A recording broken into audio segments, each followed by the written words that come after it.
Right, so I think we can start. More people will be joining in as we go, but we want to be on time, so we will start now the session. So welcome everyone to our BIC Africa Fostering University Enterprise, a UK Africa Knowledge Exchange on Incubation and Innovation. So this event will be taking place from today, the 27th, till Friday, the 30th of January, over 4 days. So starting with today's agenda, so we have the University of East London today with us, specifically the Royal Docks Centre for Sustainability, which is an accredited business incubator. So we're very, very happy to have you here. Thanks again for accepting our invitation and being here today. So we will start with a short introduction of BIC Africa and an explanation of what this program is about. Following that, we will have a welcome by the University of East London and the Royal Docks Centre for Sustainability. We will then dive in a little bit deeper into the entrepreneurship, innovation, incubation, and acceleration of the center. After about 1.5 hours, we will have a short break. Following that, there will be a session of about 20 minutes focusing specifically on industry and community collaboration within the incubator. Then we will have an open discussion with the audience and then a final question and answer session. So an important thing, if you have questions or comments during the session, then just please type them in the chat. During the session for now, you are all muted, but for the open discussion and final Q&A, we will unmute the participants, let you unmute yourself so that you can all contribute and ask questions and be able to speak up. Thank you. So we have a number of trainers today. We have with us Robert de Jong, who is the director at the Royal Docks Centre for Sustainability, and his team from the incubator and also from across the different departments of the university. Thanks again for being here, and we're looking forward to hearing all your inputs. So just before we start to deep dive into the session, I'll give a short introduction to the BIC Africa project for those of you who may not be yet familiar with this project. So the BIC Africa project is part of a bigger EU program called Support to Entrepreneurship and MSME Creation.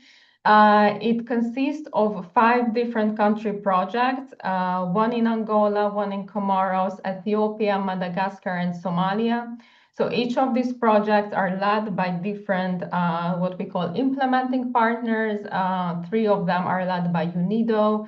The project in Ethiopia is led by SEQUA, and the project in Angola by IFC.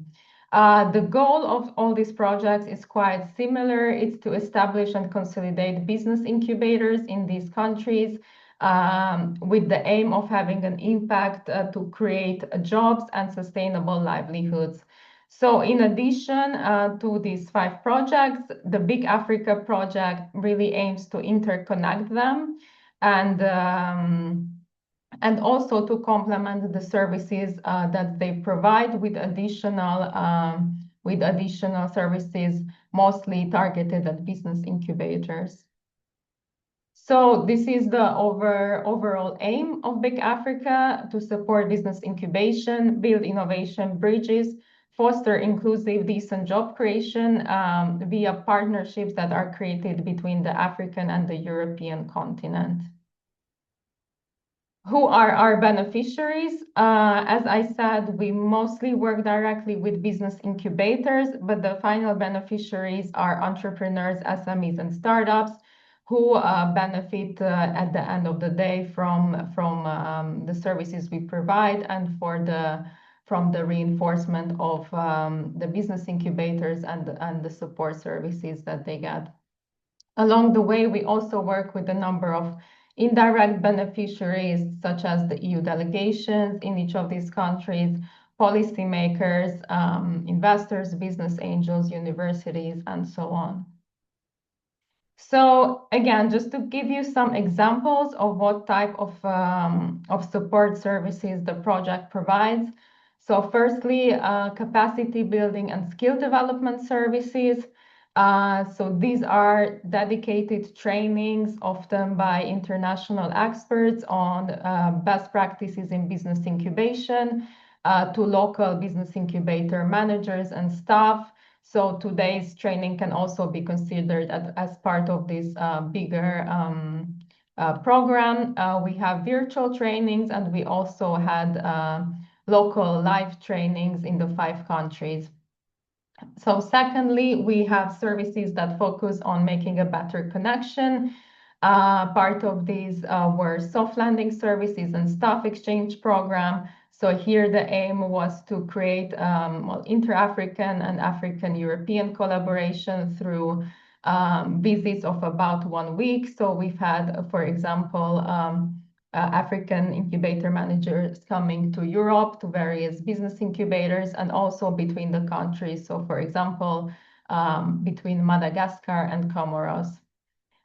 Thirdly, we are ensuring that quality standards are respected. So we've been doing quality assessment with of the business incubators that we're working with in the 5 countries. And then we also have other services focusing on exchanges and cooperation, such as connection with diaspora. So here again, our aim is to connect successful entrepreneurs from the diaspora of the 5 countries with local entrepreneurs so that they can build connections, network, potentially develop a mentoring relationship, and so on. So this is it in a nutshell. And just to give you an overview specifically about the UK Africa Knowledge Exchange. So this service that we have now over 4 days. So what are really the aims? What are the objectives? So this specific capacity building program, again, we designed it for business incubator managers and staff from the 5 countries. But as you may know, we also had the registration open to business incubators from other sub-Saharan African countries that are not strictly involved in this BIC Africa network. We wanted to keep it open for everyone so that most people could benefit from it. So the aim is to facilitate peer learning and exchange, to reinforce partnership between African and UK universities. So through this series, running over 4 days, participants will explore different models, tools, practices that support essentially innovation, entrepreneurship, and university industry collaboration. The sessions feature 4 accredited business incubators, as mentioned, university business incubators, who will share case studies, also best practices. And as mentioned, there will be also opportunity for networking, open discussions, and questions and answers. And the 4 themes that we cover today is essentially universities as innovation ecosystem leaders. So how can they position themselves as leaders of innovation? Secondly, how can university incubators nurture student entrepreneurs? Thirdly, in what way can they help startups and scale-ups to grow, to also attract finance, and how can they build also relationships with investors, for instance.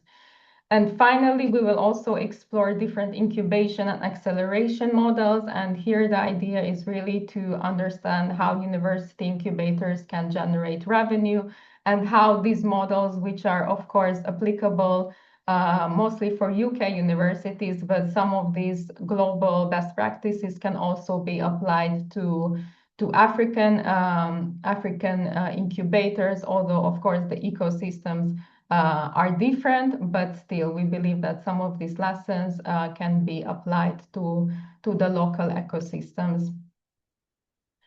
Great. And so the program for the week, as you see, there are a total of 4 sessions. So today we started at 2 p.m. East African time. Now, the important thing, if you want to participate also in the sessions, either tomorrow, Thursday, or Friday, we will be starting 2 hours earlier on each day. So it will be 12 p.m. East Africa time on so on Wednesday, on Thursday, and on Friday. So please don't forget to register. You have the links if you wish to attend the other sessions as well. Tomorrow we'll have University of Cambridge, then we will have Coventry University, and finally University of Warwick Science Park.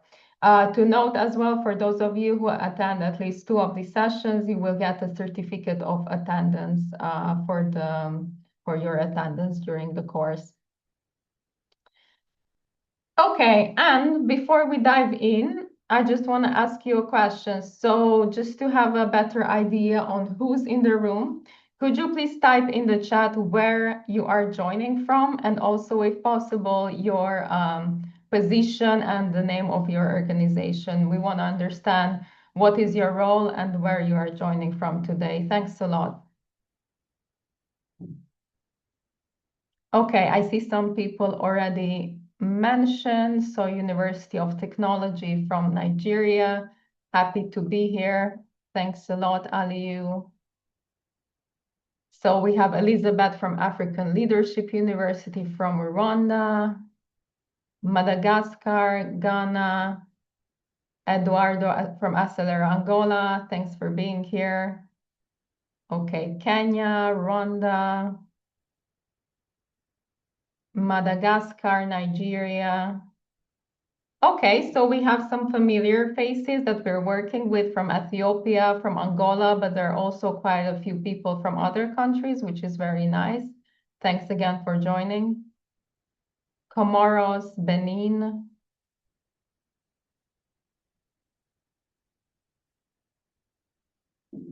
Great.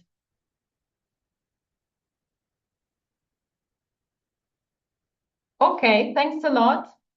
It looks like we have a good mix. Thanks everyone for joining, and we really hope that you will benefit from today's session. So I think with this, Robert, I'm happy to hand over to you.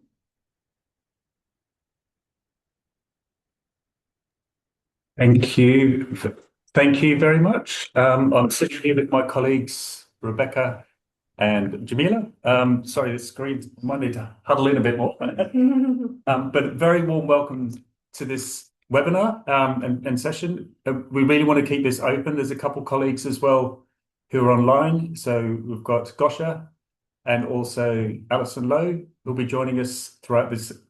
And then we'll start with framing where we are and kind of the context of the specific centre as well. So you're aware where we are in the UK, and also then an outline of how UEL is positioned within that ecosystem. So I'm going to bring up some slides to kind of help frame, and I'll bring some colleagues in throughout the discussion.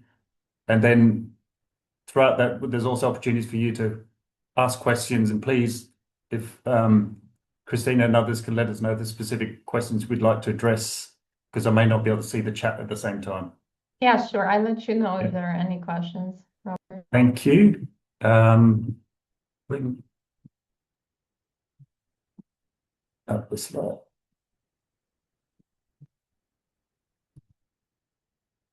Bring this into full view.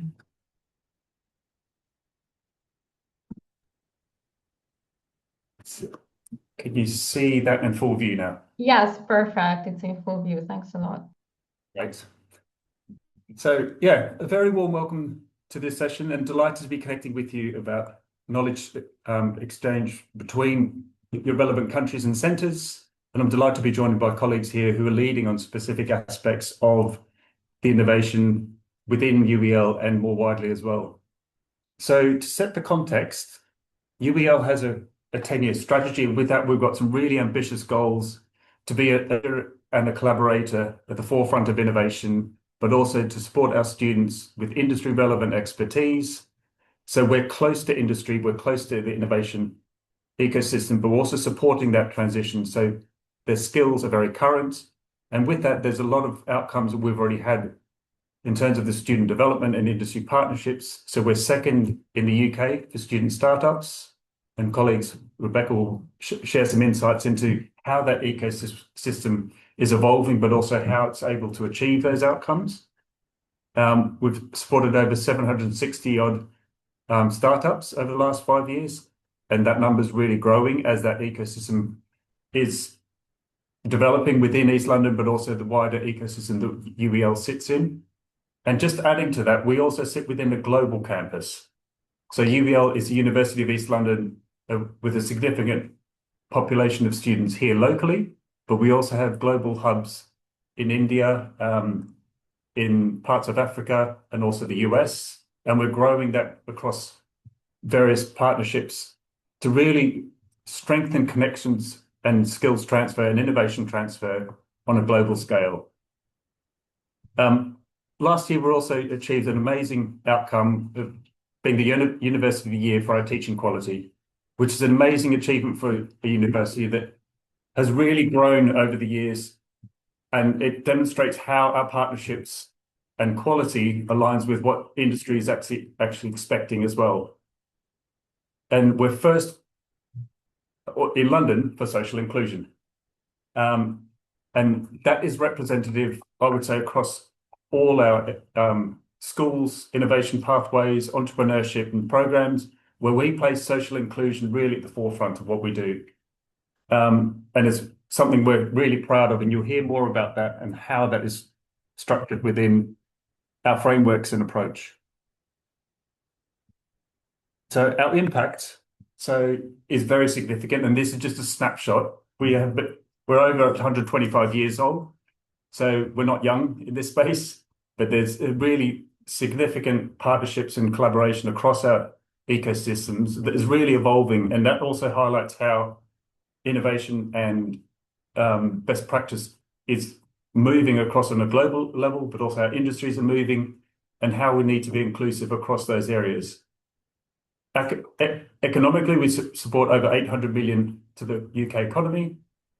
And then every £1 that we generate or creates an economic value of 4.24 to the UK economy in return. So we're really close to not just supporting students and saying, great, we've taught you, but actually, how does that contribute to the wider community that we sit in? And with that, we create over 3,000 jobs across London as well. And that's increasing as well as the universities continue to grow. I mentioned that we were in a global area, so we have 3,000 plus learners worldwide who study in different hubs across India, Egypt, the USA, and increasingly there's new hubs coming to that ecosystem as well.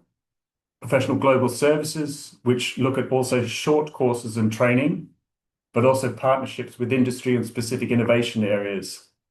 In particular, we've had connections in the Turks and Caicos Islands, Uzbekistan, research impacts in India as well. And then we support international enterprise, and specifically through an incubator centre, which is within the Royal Dock Centre for Sustainability, which I'll introduce to you shortly, which sees us as a launchpad and gateway, not just for here in East London, but also the UK market. So where are we? So we are, and who are we, I should say? So the Royal Dock Centre for Sustainability is an incubation acceleration hub, really aimed at co-creation and collaboration with academia, industry, community, and government, supporting local and global connections, but forming pathways to support those outcomes. Within the context of where we are in East London, and as this picture outlines, in the background you can see the economic and business centre of Canary Wharf, which is just to the east of the main part of the city. Further towards the east is where we sit, and there's a dock and a harbour that was once a thriving gateway to London and the world. It has been transitioning to a new use for many years. It's had many master plans, but in the last 10 years, the London government as a whole has looked at this as a regeneration zone and really is trying to position this as the new development and growth area of London, with 36,000 new homes coming, 55,000 jobs, but then also 175 hectares of regeneration. And that really sets the context of where we are in place in this centre. So going back to the social value elements, how does this centre contribute? How does UBL partner for the best outcomes for this area, but also the partnerships with the future construction, place, nature, and wider elements of London as a whole? We also sit within an enterprise zone, and that is really significant because it means organisations that are moving to the area have additional tax and capital allowances. And that has huge benefits for organisations moving to the UK or even growing here. They'll get extra support in the near term to establish a strong foothold in the local market. But we also sit within the ecosystem of other universities and innovation centres and practices, but a really diverse urban fabric of new cultural programs coming forward, but also existing partnerships and cultural programs and initiatives on a very local level. Within our campus, you can see a lovely campus here on a sunny day. I'll be honest, it's winter here, so it looks slightly different today. But we stretch from the top of that image with our student housing at the top left. We have a sports campus initiative on the left, which is called Sports Dock. Our other elements in the campus are teaching facilities and research areas. And then in the middle, and we sit to the bottom right in that building with the yellow wall there. And that's our hub within the whole campus. But we connect, as you can see, with the housing on the left, which is a community that stretches out towards the Olympic Park. So London Olympics was held there, and we are just the other side of that. But then across the water on the right, you'll see an airport, which is London City Airport, is a gateway to European and other global connectors. But so we sit in a really interesting area. Was once a dock, is now transitioning into a new harbour community. And those industries that are moving here are going to be very diverse. They're not going to be your classic port-driven outcomes. There's new data centres coming here. There's new housing. There's a lot of creative industries and entrepreneur growth in this area. And we are one of the first hubs to support that. So the centre itself frames and sets its direction to be a regional centre for innovation to support entrepreneurs and grow resilience in the future businesses of residents in East London, but also beyond.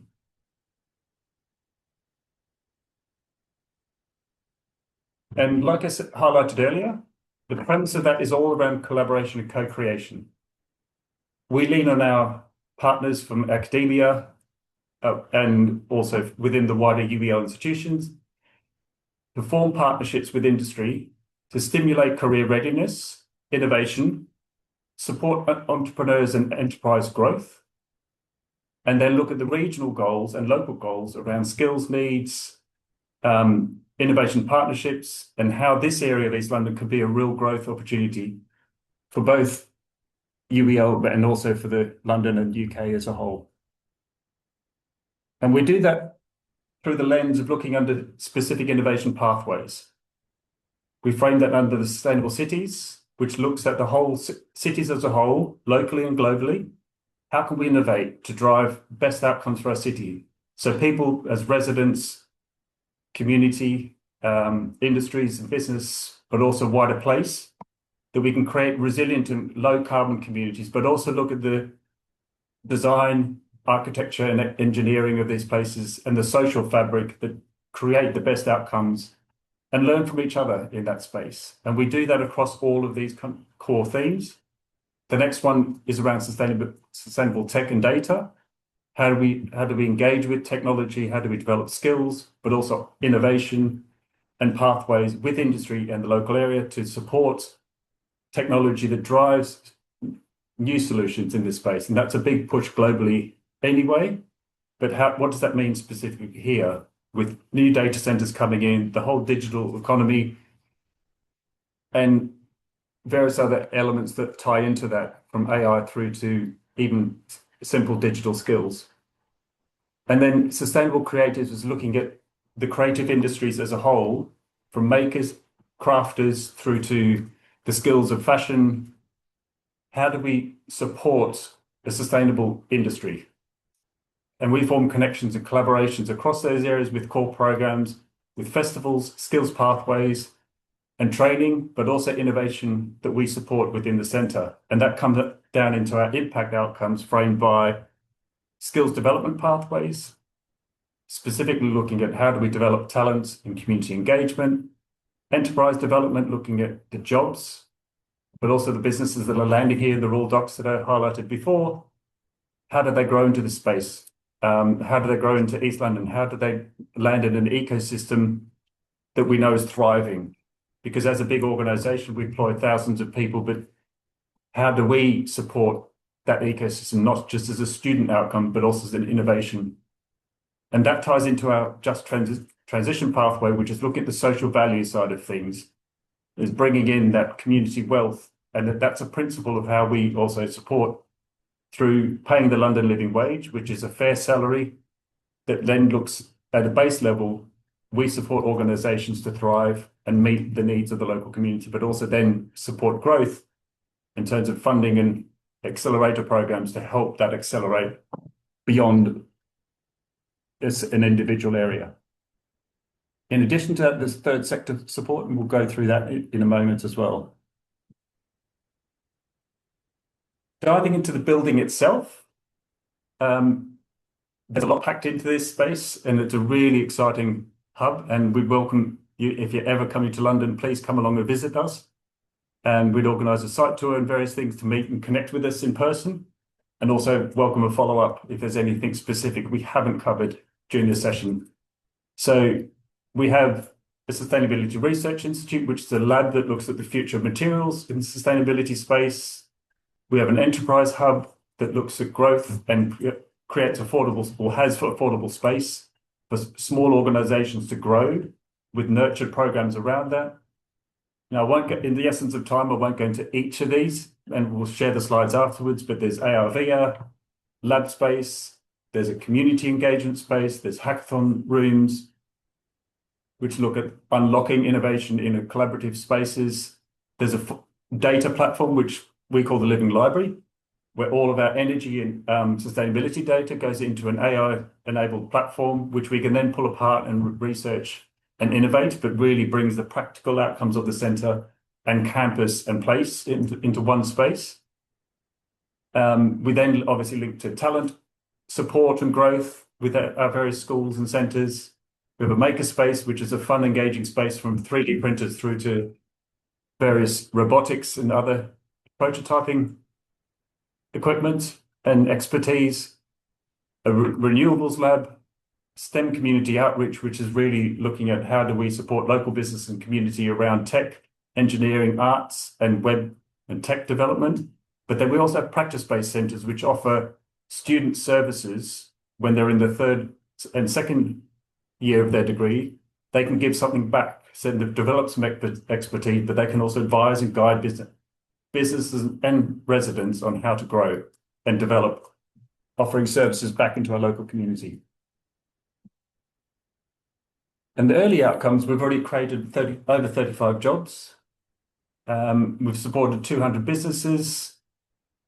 Obviously, learners is a big part of the university ecosystem already, but these are numbers that the 3,000 is for those that delivered green and digital skills, which is a core focus of us. We've supported 19. TD is actually the Teradoc space, which is the incubation space, which we'll talk about in a moment, which represents 43 people and 19 companies that we're supporting at the moment through that centre. And then we have about 1,800 learners taking part in work experience at Insight Days, which is a really strong part of UBL, where we're providing access to industry partners and actual on-the-job training and insights where organisations can learn about emerging talents, but also students get insight into what are the emerging industries and skills that they need to develop to be successful to get jobs in the short term. And then we welcome lots of visitors through the centre as well. So I won't go into the detail of that, but there's many visitors through the centre, which is a real joy for us to be able to welcome people in and bring them through the programs and spaces that we have. There's a quick snapshot of what the building is. It's an older style building that's been refurbished on the inside, and was functioning as a business centre, but now functions as a co-creation space, where on the top floor we have open collaborative spaces running hackathons and research spaces. On the first floor, it's our business incubation areas, community consulting areas, and wider acceleration spaces. And then on the ground floor is our open community space, where we've actually taken on a cafe. And instead of just having a cafe that ticks a box and says, great, you can have some lovely drinks here, but actually it's an inclusive cafe that supports people into employment who are deaf and hard of hearing. And that fits into the wider ethos and deeper research that Gosha will be sharing more about in a moment. And I would now like to introduce you to Rebecca. Sorry.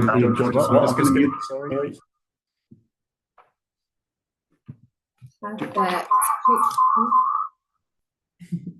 Hopefully you can everyone hear and see? I'm just going to share my screen. Yes, Rebecca, we can see you. Thank you. Much appreciated. No, I've got them here. Okay.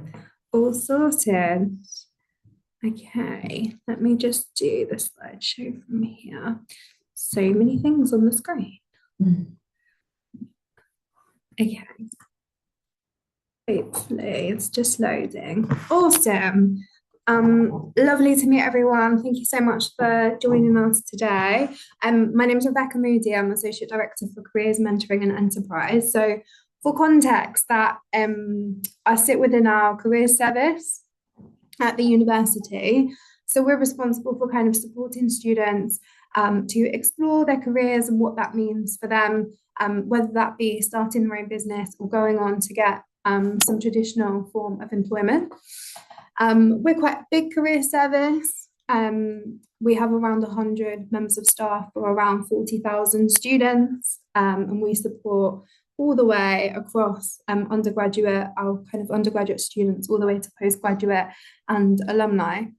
And I guess for context, to build on Rob's kind of overview of the vision, UEL is the vision that underpins the institution is around education for the next generation and being careers first. So I think it's really important context from a strategy point of view as to how we've been able to develop startup support as widely and grown as quickly as we have.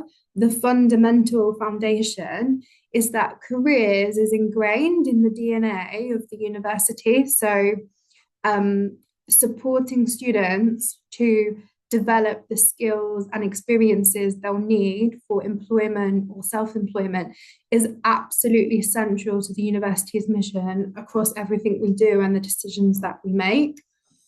And as part of that, we have a unique careers guarantee, which we give to students. So it's part of our proposition when we're recruiting students, so students know when they're coming to the university that this is a unique aspect of studying at our university as opposed to somewhere else.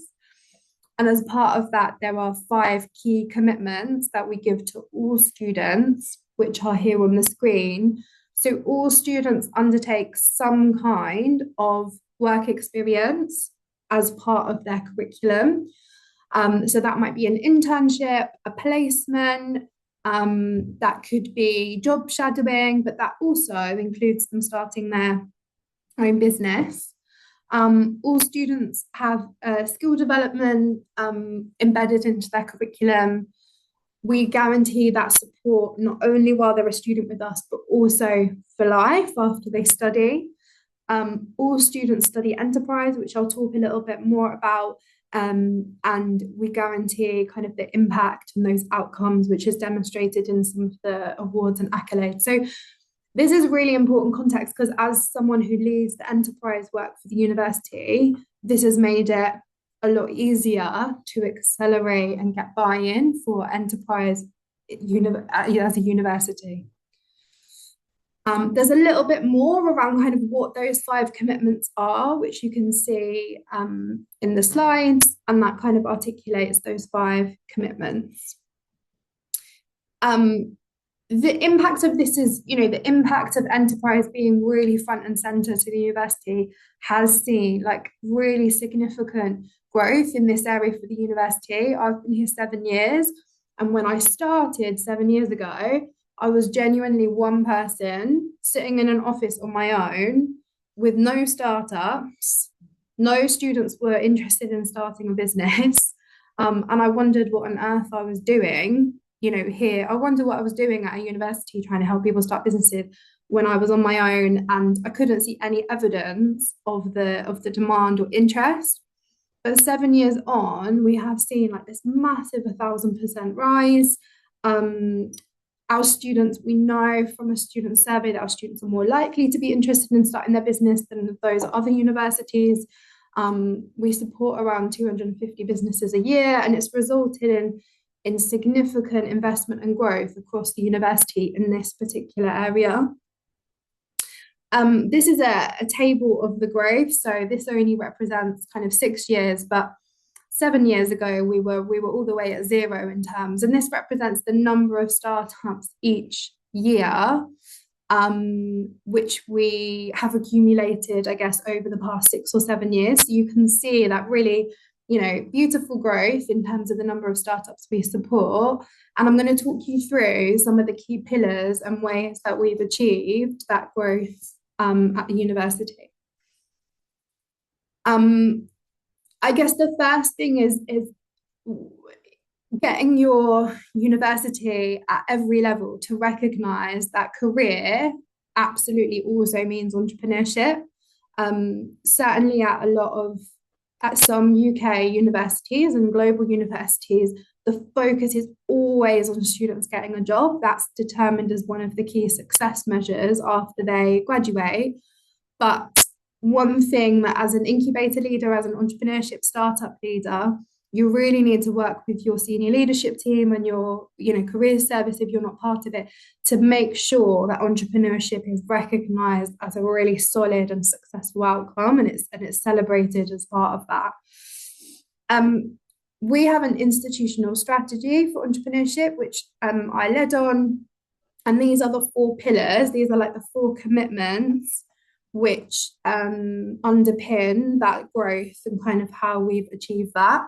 I'm just going to go through a couple of examples under each pillar as to what it includes and some of the things that we've done. We're about 3 years on in this strategy, and we haven't achieved everything that we wanted to. We're well on the journey with that, but I'll talk you through some of the key components. So, Enterprise for All, one of the biggest step changes is that we give all students the opportunity to engage in enterprise skills. So enterprise skills are those kind of transferable skills that you gain when you explore entrepreneurship. So that's things like resilience, risk-taking, opportunity spotting, design thinking, all of those transferable skills that make you employable and also help you start a business. So entrepreneurship is 20% of all students' curriculum at the University of East London, which opens up a massive opportunity for us and broadens our market. So that's been a massive step change, is getting entrepreneurship into the curriculum. And I'll just jump along before I come back. This is an overview of what is taught at each level. So at the first level of study, kind of all students are exposed to design thinking and understanding problems. So all students are empowered to think of themselves as solution makers rather than just learning. So they gain that knowledge of how to innovate, how to solve problems, how to think outside the box and differently. And that in turn creates an entrepreneurial kind of culture. It creates a culture of thinkers, innovators, creators, people that are encouraged to come up with ideas. At the second level of study, they all explore the kind of principles of entrepreneurship and a business using the business model canvas, and understanding customers and understanding kind of the value proposition that a business might bring. And then at the final year of study, all students are asked to develop a mock business, and also pitch that business. All of these are transferable skills. We make it all relevant to the area of study. So, this is not pushing people into entrepreneurship. We make it transferable and relevant so that even if you're not going on to start a business, these topic areas around pitching, understanding how a business works, understanding how to solve problems. So we make it kind of universal, but in turn, it has massively broadened our market of entrepreneurs and the interest in pursuing entrepreneurship. The second thing that we've done, which has been really important, is make entrepreneurs visible. So celebrate them. So make sure that they're, those entrepreneurs that you've got within your startup, within your incubator or accelerator, we really make them role models. A lot of students have never met an entrepreneur, and the only people they know who are entrepreneurs are kind of very famous Richard Branson type faces. A lot of students, it feels really out of reach for them if they've never seen an entrepreneur who looks like them or has the experience the same as them. So we make sure our entrepreneurs are kind of celebrated through LinkedIn campaigns, through campus campaigns. And these are some from a couple of years ago. But we make sure that entrepreneurship is as celebrated as job outcomes, and just making sure it's really visible as a metric. As Rob mentioned, we've had a huge amount of success with hackathons. We run non-technical hackathons. I'm happy to talk through a bit more of what that is, but essentially it's a really accelerated co-creation, problem-solving initiative where over the course of a day, we take students through really facilitated activities to help them solve problems. So we do that in the curriculum, but we also do them with some corporate partners. This hackathon was in partnership with Accenture, a leading health consultancy. So we also really celebrate people solving problems and people coming up with ideas and make that really visible as part of the culture. The second pillar is enterprise in action. So for those students who want to kind of test entrepreneurship, we try and provide spaces and access to small pots of money for them to do that. So we have a small pot of money where people can, if they've got an idea, they can get a very small pot of money to kind of test their idea before kind of going fully into it. So that might be like £50 to £100 to kind of test their idea.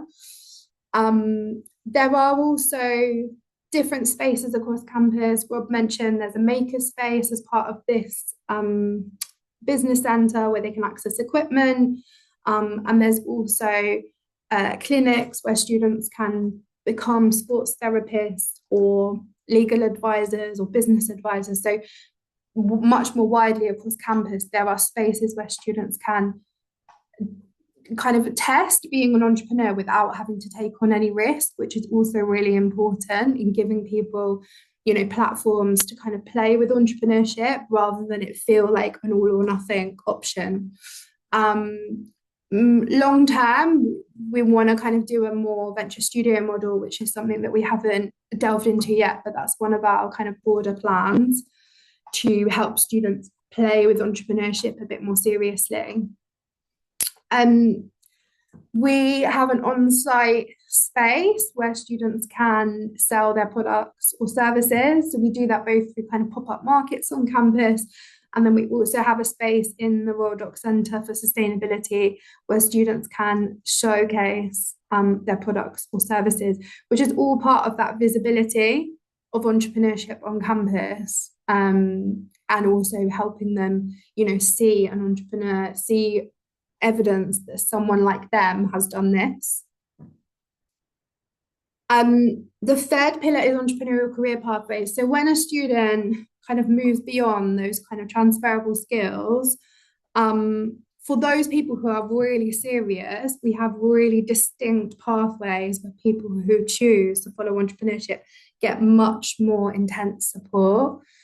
So we do that in a couple of ways. So we have a flagship incubation program called BACT for students, which follows a really traditional incubator curriculum. So we work with them on their business model, on their marketing, on their financial strategy, on their revenue streams, on raising funding. So it follows kind of a 2-3 day boot camp, and then they get mentoring. So yeah, we run a fairly generic kind of student entrepreneurship program.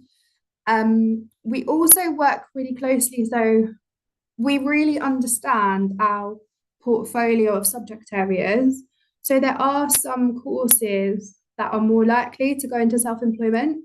So if you study photography, you're likely to become a freelance, an independent photographer. If you study coaching, you're likely to become an independent coach. So we also work really closely with our academic leads for the subject areas that are the highest likelihood of going into self-employment. And we run some really quick conversions with them, some really quick interventions, which helps us maximize the number of startups that are moving through. Finally, we have an elective model. So if a student wants to take entrepreneurship seriously and do that as a placement, so as part of that work experience, we take on around 100 students a term who are really interested in starting a business. So that, we automatically kind of work with 200 as part of the curriculum who are really serious, plus anyone who attends our programs. This is an overview of kind of those key strategic departments. So we know from data where most of our entrepreneurs come from. So we really strategically align with the areas to help us achieve some of that growth.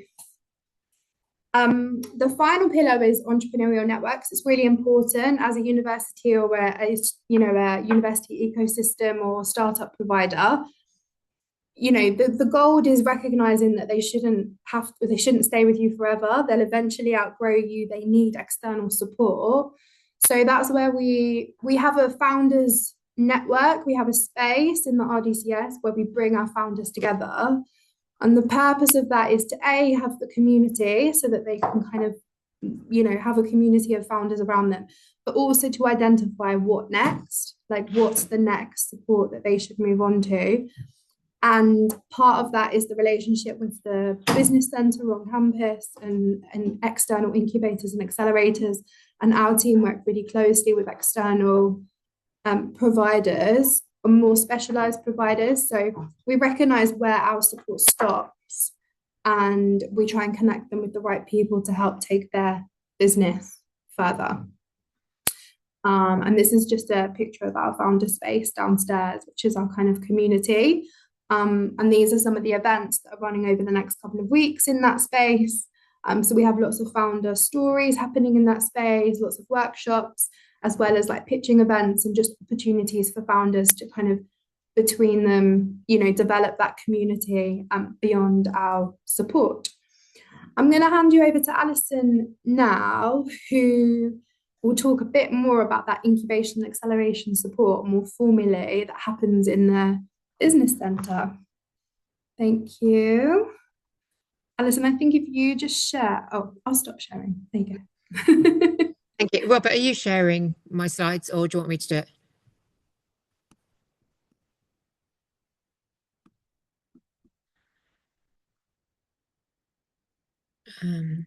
Bear with me a second. Nope.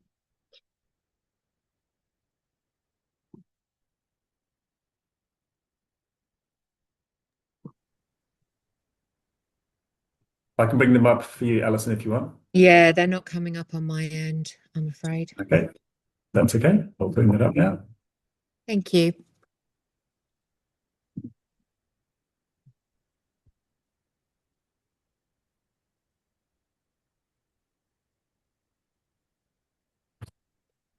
Jump back to where we were. Here we go.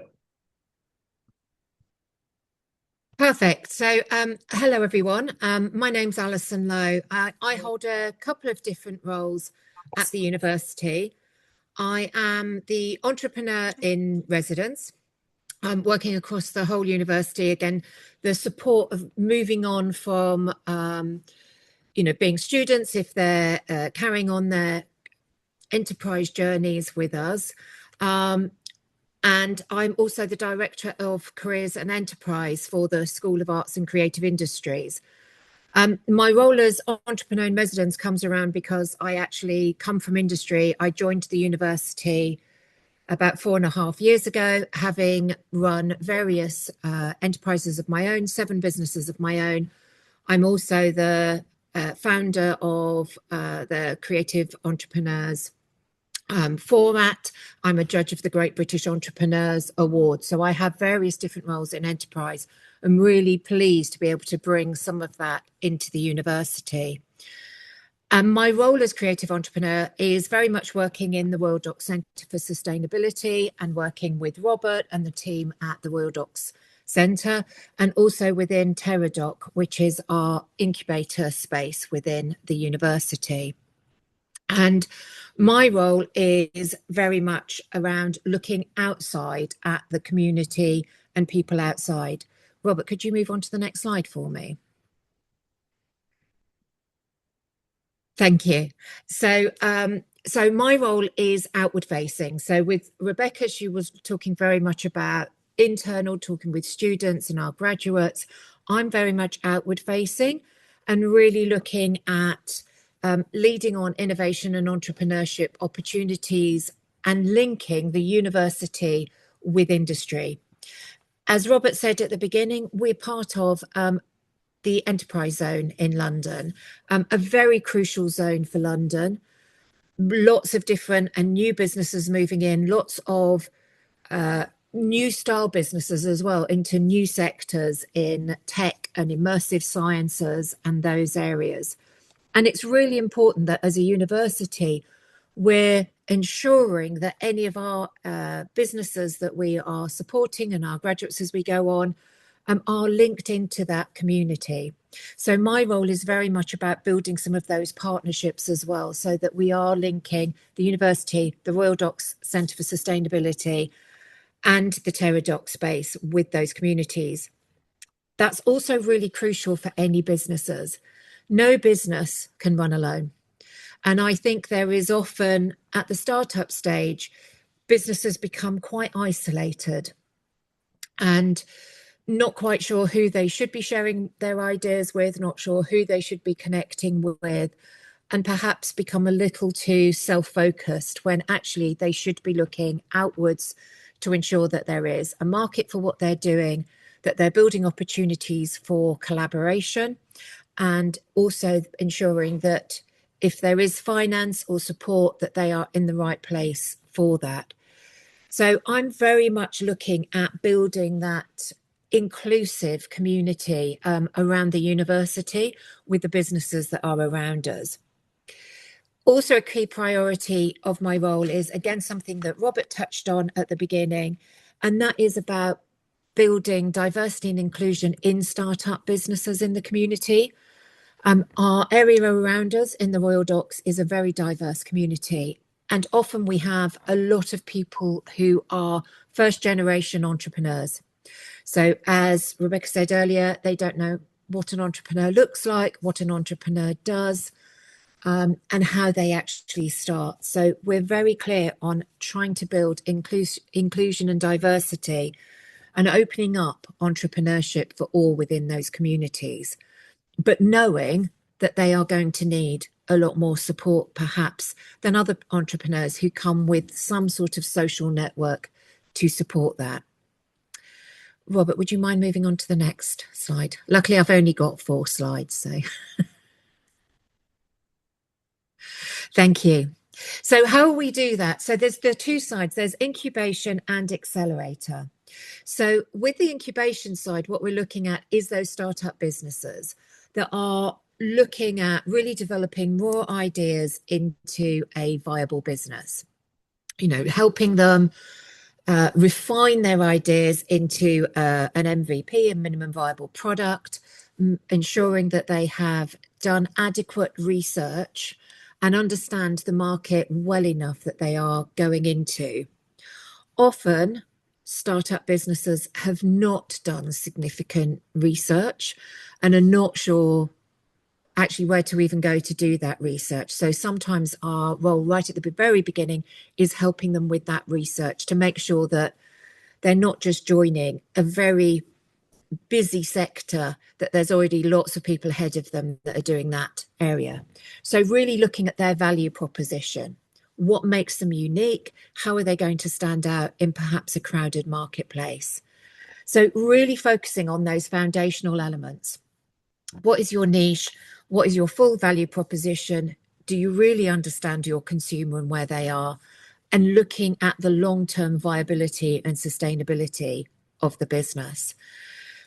How we do that, it can be quite flexible. You're going to hear in shortly as well about some of our different accelerator programs. We have different businesses that want to work at a different pace, a different speed to others. And that is very much an important element of starting a business. It's not a case of trying to cram everybody into doing the same thing at the same time. So for us with the business incubation, we will have some people who will go through much more slowly through the process, and other people who can join a program 6 weeks, quite intensive, and come out with a really good business plan and model and be ready to go. So we have to be very flexible in that. And I think that's really important when we are looking at either first generation entrepreneurs or different style businesses that perhaps need more research and more nurturing. So through Office Space in Teradoc, through mentoring and support, we're helping those businesses connect in. So we have launched a lot more mentoring with them to be able to have that one-to-one basis, as well as joining classes with it. And then signposting into where there is other support. And again, it's really important that they learn where they're going to continue to get support for their businesses. So they're not so nurtured that they have no idea how to do things themselves. So for me, a very crucial part is making sure that they do know within our community where they can go to for further business advice, intellectual property, legal advice, and where are the mechanisms that they can do that. So it's not just supporting them in that initial stage, it's helping them have that idea of how businesses work long term. If we could go to the accelerator one, please, Robert. Sorry, Thank you very much. Alison, just sorry to interrupt you. There is a question in the chat, which is, would you be dealing with individual innovators or with a team of 2 co-founders like Y Combinator? It can be both.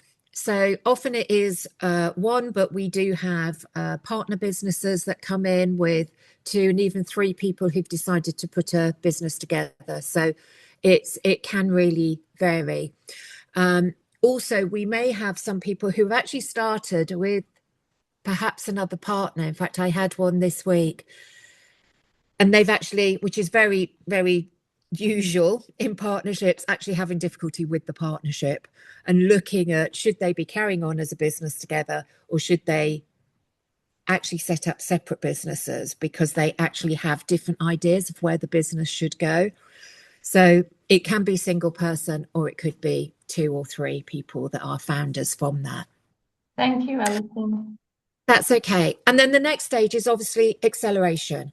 And we are needing them to really look at ensuring that they have all the foundations in place before they move into acceleration.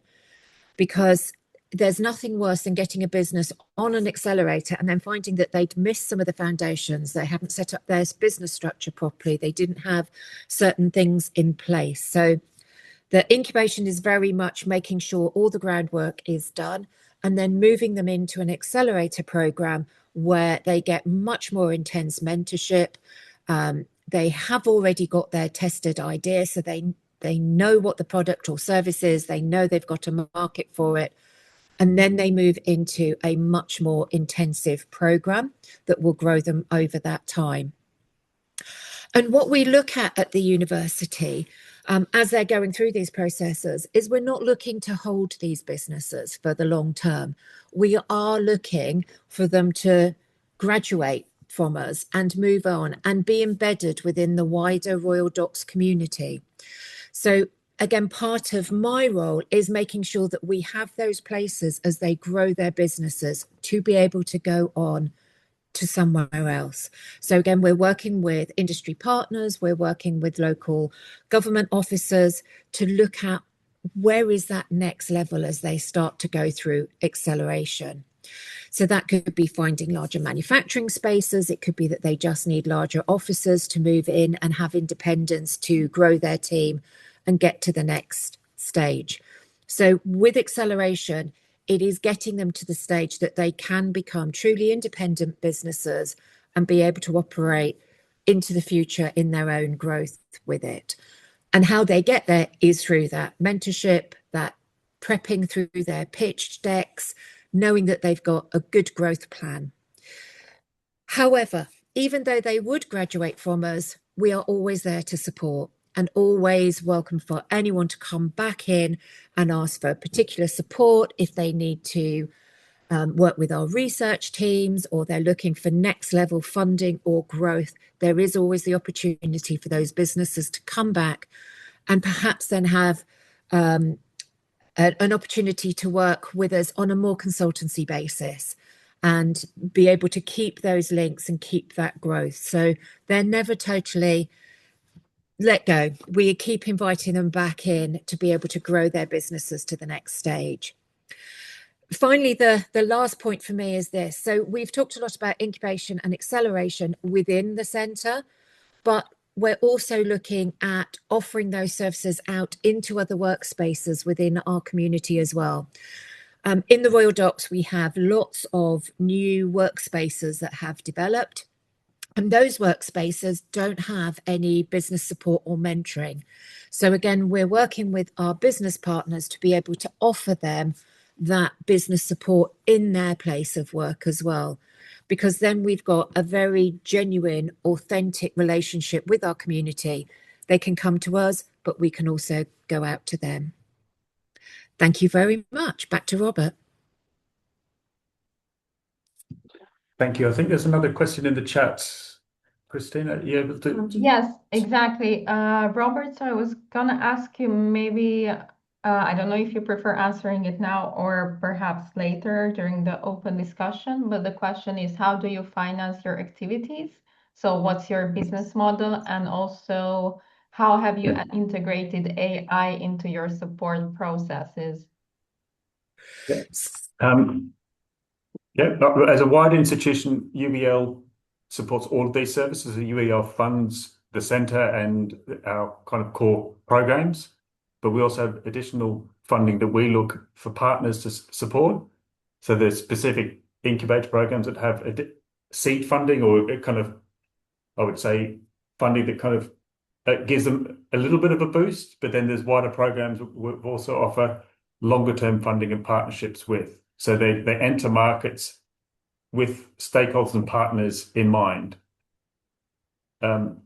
We can talk about the wider AI piece in the later part of the discussion, because that is a big area that's in development plus within the centre itself. I don't know if colleagues want to add to that as well. Yeah, primarily the services are funded by the university.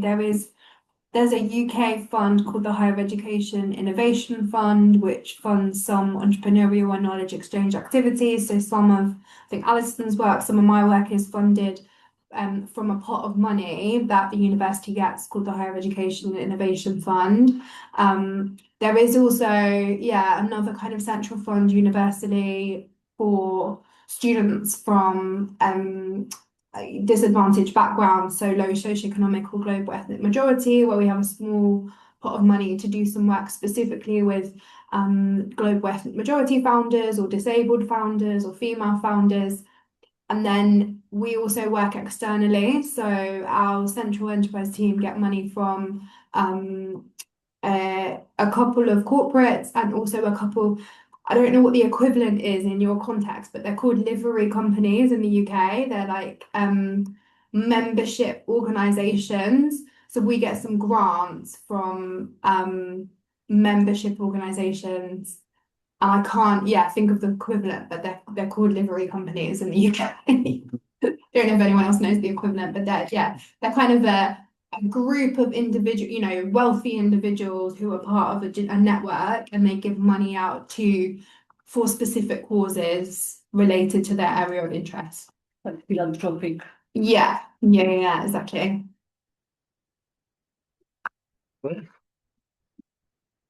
Okay, that also brings us on to the next innovation part, which is Juliana, who I believe is also online at the moment. Can you hear us, Juliana?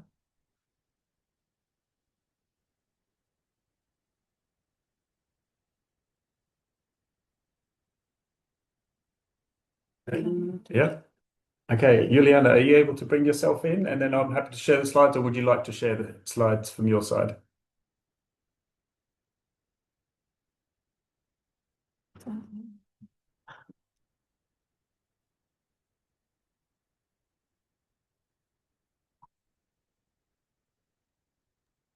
Oh, can somebody, sorry, allow Juliana Topasley to be able to share slides and activate her camera? I think she's coming in. Yeah, I think now it should be fine. Thank you, Robert.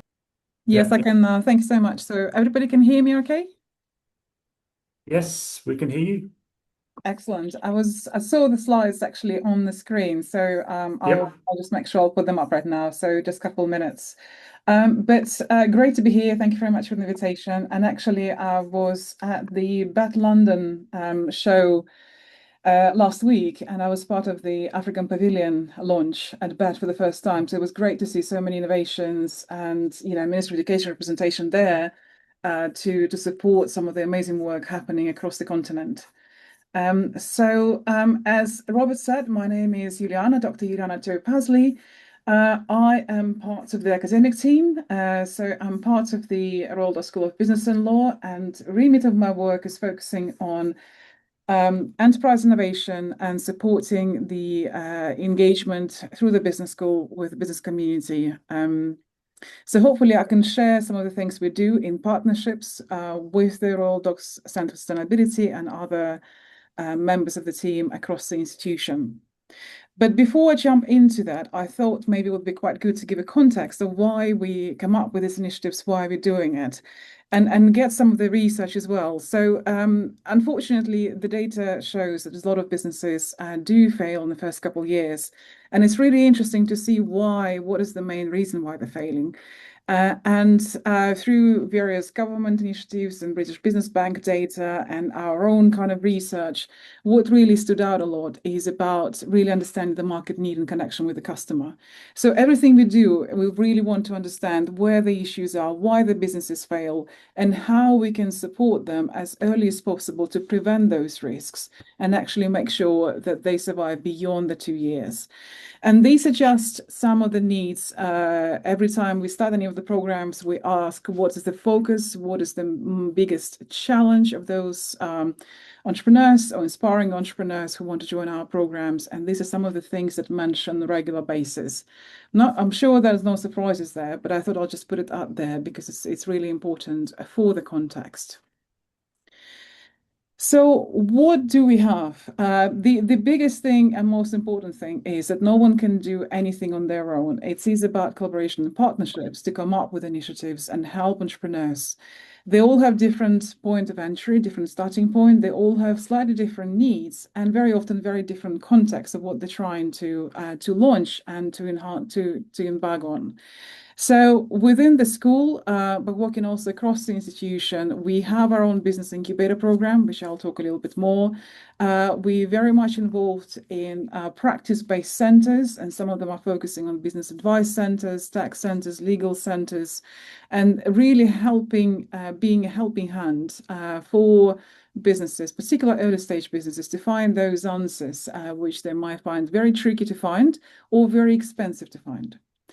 And we also recently launched Help to Grow program, which I will mention. as well as various initiatives to encourage partnerships, collaborations, engagement with professional associations, and networking. So Business Incubator Program, this is run by Roldo School of Business and Law. However, we also work with a wider university initiatives around incubation acceleration. This one is particular focusing again on early stage businesses. So you might have a business idea or started a business but haven't made your first sale, or really struggling beyond your first sale. And the beauty of this program that is open not just to students and graduates, but also local business communities. So it's really the integration of the knowledge coming from those who studied the institution, academics and experts, as well as their external businesses. Duration of the program is about 10 weeks, and it consists of two major parts. One is the interactive workshop engagement, which are focusing on major risks factors, why businesses fail, what I've showed you a couple of slides before. And the second part is on that one-to-one intensive support, which is delivered by mentors who have both academic but also industry background. The program is open to all types of businesses, from commercial ventures to social ventures, and that's also quite important to mention, because the purpose of success is not to generate huge amount of turnover, etc., but actually being able to go through a process, so you know what to do, you know how to find a solution to the problem, you know where to find the resources to grow what it means to your organization in your context, if you're a community group or a commercial venture. And the participants also have an opportunity to showcase their business concept in front of kind of a Dragon's Den scenario, a pitch event, a showcase, to a panel of judges and special guests. This has again several purposes. One is, of course, we want to say everybody is a winner, but normally 3 or 4 businesses identified and given a cash prize, as well as the 6 months access to space within the Royal Dock Sustainability Centre, so they're becoming part of the community and can access further resources to support their businesses, but also be able to network and connect with the wider investment community, potential customer community, potential supplier community, etc. So really to connect them to be able to achieve their business objectives when it comes to what they need. Now, in terms of, it's fairly young program, it's just run over the year, but there's quite a few things that we already done and quite proud of. So through the program, we had 73 participants. We piloted both face-to-face and online cohorts, and really trying to integrate the international community as well, is that network. And as a result, there were new business setups, as well as the businesses who have managed to secure substantial funding through the government bodies, but also private equity. And also the businesses who've been established and supported to the next stage. So it's really important for us to create a community, to create the ecosystem, because when we talk about innovation support, is about the coherent ecosystem where everybody enters it, understands where they can go at right support, a right resource, a right connection to make things happen.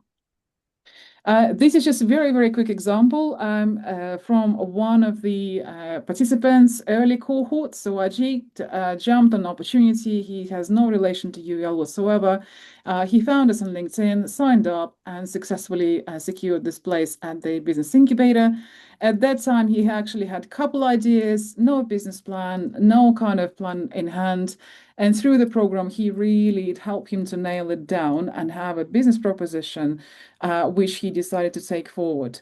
And what was really exciting, that as a result of completing the Business Incubator program, then he has been accepted on Innovate UK, India market program, which really helped him to escalate his business development in a really, really quick way. He ran several pilots. Those pilots were very, very successful. And he now signing up a multi-million pound deals in India, as well as in the UK, with higher education institutions focusing on green economies. So literally within this 16 months, it's been a transformational journey. One individual who was hesitant to look into the support, couldn't afford any pay mechanism for the business, very early stages. And through our engagement and commitment and one-to-one support beyond the business incubator program, he now recruit people, has a team in 2 countries, and really escalate the growth. Now, the second part is, this is kind of incubation as an early stage. We do have an acceleration program, which Alison has mentioned. But what I wanted to touch on as well, that we also have Help to Grow management course program. Now, University of East London is created by Small Business Charter, which provides an opportunity to apply for government funding to support the small and medium enterprise community around the country, focusing on the growth. So the organizations which want to grow, it's really helped them to do that. And that is the government funding for the particular program, but a very specific focus. The program around the country supported over 10,000 businesses. It has been very, very successful, and of course is backed by UK government. Now, as you can see, it consists of an hours of training, very practical workshops, but also one-to-one mentorship support to help those businesses to be able to get to the next level. And there is a criteria around. When we're talking about the growth, businesses needs to be ready for the growth. So within that eligibility criteria, the focus is on small, medium enterprises, SMEs around the United Kingdom, who need to employ at least 5 employees. And that's quite important because there needs to be a certain number of people within the team to get those steps going forward. So 5 employees, not freelancers or contractors. They have to be on PAYE system, what we call in the UK, and wages to be able to succeed. And the participants of this program also have to be a senior founder level or chief executive level. So it's really focusing on the strategic growth, developing those leadership skills, and creating a very comprehensive growth plan for an organization. So online case study workshop, one-to-one mentor support, and absolutely, I'm sure it's mentioned many, many times now, but networking, peer-to-peer networking, and also with this community is really also very important. Just thought I'll give you kind of a highlight of the current cohorts. It's really sector diverse, anything from hospitality, manufacturing to construction to logistics, and it works really well. Small groups, really exciting companies, but they're all focusing on one particular objective to grow their business forward. And as mentioned before, nothing is happened on their own. No one is perfect and no one knows everything. So working in strong partnerships is absolutely key. So for the Help to Grow management course and the business incubation program, we work with a wide range of partners. This is just some to mention, and probably familiar organization for some of you on the call. But it's really important to have key strategic partnerships which share the same vision to be able to help younger generation and early stage businesses to succeed, integrate those innovation, and make an impact in the communities we are. So I'll stop here and see if there are any questions. Thank you very much for listening. Thank you so much, Juliana. There are actually quite a few questions in the chat. So the first one was about what's the average of the first-time founders in the incubation program? Maybe the percentage rather than the average, I'd say. So first time, this is an interesting question. So when we ran the initial cohorts, they were first-time founders, like 99%. Last cohort, I think we had at least 3 participants who had businesses in the past, and 1 actually exited, but a couple others failed. So they are, second or third time founders, and they're really looking for that focused support. And what was also really interesting, that before they didn't believe in kind of support mechanism, particular funded ones are free, because everything we offer is free, and they just wanted to really learn and share their lessons with the community. Thank you, Juliana. Then there is another question. In your experience, what are the most effective levers for positioning a business incubator as a strategic interface between universities, local authorities, and the private sector, and particularly in fragmented or emerging innovation ecosystems? That's a very, very good question, actually. So I think The initiatives like an incubation are absolutely crucial because incubation is an early age, it's early stage interventions which help you to explore different things. First of all, if your idea works or doesn't work, if you actually want to be a founder going forward, or realization of what could potentially work. Unfortunately, in many settings, the focus is on a high growth. Focus on acceleration because of the particular KPIs. And we see it more in emerging economies in particular. And what would be really helpful if there is an opportunity to work together and focus on very early innovators hidden away and not necessarily be found because they're not top 3%. They're still exploring things, but they see the problems in their context, in their communities, which are very necessary to be solved. And they're trying to navigate the space to find the solutions, but they need that help to make it happen. So I'm a strong believer that business incubation settings are extremely important. And a lot of the times, the emerging economies in particular, innovation ecosystem, they're also connected to the physical spaces. So there is a sense of belongings to that communities. There is a sense of sharing those practices. And there are different models of it. So we'll be very happy to pick up the conversation on a one-to-one basis if it's helpful to kind of talk about different models of incubation acceleration and maybe different lessons from those two. I hope it answered the question. Thank you so much. Yeah, I think well covered. Then there is another question about whether you see any patterns in terms of age of the founders that you're supporting and the outcomes achieved. At this moment, I think we're a bit early to say. We do see a demand more from mature student communities and mature entrepreneurs in the local community. That's probably, I would say, 70% at least. But there are different triggers why those individuals engage with entrepreneurship. And unfortunately, we also see more and more what is called necessity entrepreneurship triggers. People get redundant, or the job markets are not really where they used to be. So people looking into different ways of using their skills, knowledge, and competencies to create a sustainable future for themselves. We see a lot of that. So starting as a hobby, starting as a necessity to think about it, and then it turns into something that actually will help them to connect it with their opportunity. So, but it's a kind of, it's a moving beast. And I think also if anyone ever comes to East London, we hope you do.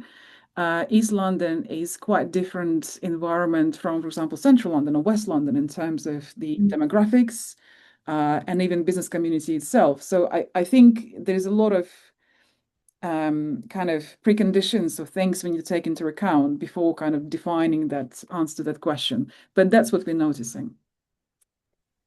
Thanks a lot. Thanks. Very interesting.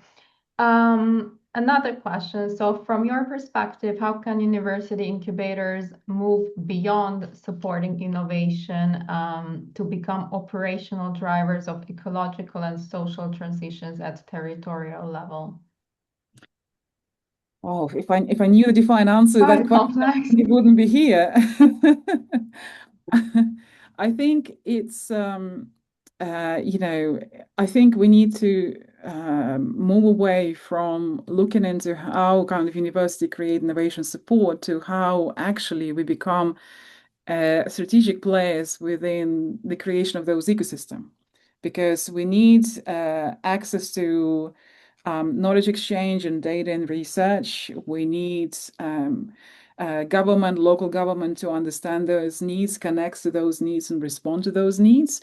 And we need the business community to come forward to share what's happening, how that support can be delivered, and how we all can work together. So actually, I can maybe give you an example. So I'm on the board of the Global EdTech Testbed Network, which is focusing on actually looking how it's an EdTech specific, but actually education is in the heart of absolutely every single industry we talk to. And the network is focusing on creating those innovation environments, those ecosystems in the local context, which consist of research-based activities and evidence-driven, the policy mechanisms, the innovations coming into the market, but also test beds themselves, institutions, schools, corporates, etc., all coming together to validate those solutions and see how we can together create solutions to the problems out there. And I think in some ways, university incubators has to be kind of become that key driver, which creates those testing environments, but not, and safe testing environments for innovators to come in, for organizations to share their issues, for academics and their research to come forward and actually shared with the industry. So we have this coherent approach to address the issues which are we find in a particular context. So there is a lot can be done, and there are different examples of ecosystems, but I think sort of that kind of network which actually creates those environments with the three core elements into it. I think that's something quite maybe we can learn from, depending on different industries, of how university can become a much more operative driver. Also, I'm sure you've heard from Robert and the team in the Royal Dock Sustainability Centre. Within the UEL, it's almost like the operational driver is the centre, because we bring the research. Centre of Sustainability creates activities, tools, engagements, and we also bring the business community together. So we're kind of trying to do that within the East London environment, but there is more conversation can be taking place. So it's certainly a conversation to have. Thank you so much, Juliana. And indeed, it's all about collaboration and also industry and in the collaboration with the industry and so on. So we have two more questions to go. I suggest that we try answering them, and then we take a 5-minute break before we move on, if that's fine with you. And Robert, maybe you can jump in as well regarding these ones. So the next one is, if you were advising a young university in setting up its first incubation hub without government support, what would you do differently? And what common mistakes should be avoided? So quite a practical question, I think, mostly about setting up incubators in the African context. Thank you. To help frame that, the centre itself is that gateway to the community and industry. So how can a university and its facilities engage and become a safe space, like Juliana, Alison, as well as Rebecca have shared, a safe space for those conversations to then bring like-minded people together, but then also support that through active engagement in the program. So cementing it into what are the expertise and interests of the university and its purpose, and leaning on that expertise to help develop that safe conversation to move into practical driven outcomes, and then framing that with partners within the local community and industries that can either mentor or guide, and then lean in to actually help that go beyond the teaching and conversation, similar to what we're having now. Like, how do we move that into practical programs that are applicable? Because often in the university space, we love blue sky thinking, we love framing the art of the possible, but what we really are seeing here is how do we bring that into the right skills? So even as a business incubator grows, are we supporting them with the right talents? Can they access that through the means and support networks we have? And we're all growing that within the ecosystem, but we do need to realistically align that to what the local area needs are. And then that allows us to talk to the government in a different way on a local level, but also on a city level. It also allows us to look to policy and wider inclusion parts. You'll hear more about that just after the break as well, which aligns to our principles of how we run a lot of our kind of programs and initiatives here at UEL, where we have that entrepreneur spirit, but also that civic engagement, which aligns back to the local community. I don't know if others want to add into what the university can really help bring to the table to make sure that can grow and accelerate. My only contribution to that is just to do it together. So you've heard today from, someone who looks after our business incubation centre, an entrepreneur in residence. Juliana brings the academic side. I come from the careers perspective. So we all support, doing that as a community, I think has a really big impact. We all, rather than all try and do the same thing, we all add something different to the table and that's how you build like an ecosystem. And I think we probably did that joining up retrospectively. So we probably all started individually and now we're just trying to create the stickiness between all those different offers to build the ecosystem. And some of it you need to let the ecosystem build organically. But equally, I think if we were to do it again, like building together would have been a really great way to start. And maybe we would have ended up in the same place, I'm not sure. But if we could have done it again, I think we would have designed it. And whereas we've got lots of different functions, and now we're building that stickiness between them to really build a strong ecosystem where students can connect with the more established businesses that Juliana are working with, so where there's kind of all different, we're piecing it all together. So that's what I would do differently, I think. Thank you so much. Any other comments? Just maybe to mention, connected to the question, which just been read out as well. One thing was also important is, sometimes you have to educate your audience, whoever that audience is. And if you push something and the audience is not ready, and you push it in a particular language, you wouldn't really be able to open the doors. So you have to be very flexible in how you really position yourself and how you communicate that uniqueness, but also trying to educate your, it could be a local government, it could be local communities, particularly being new, why the things you're trying to build are really important in that local context.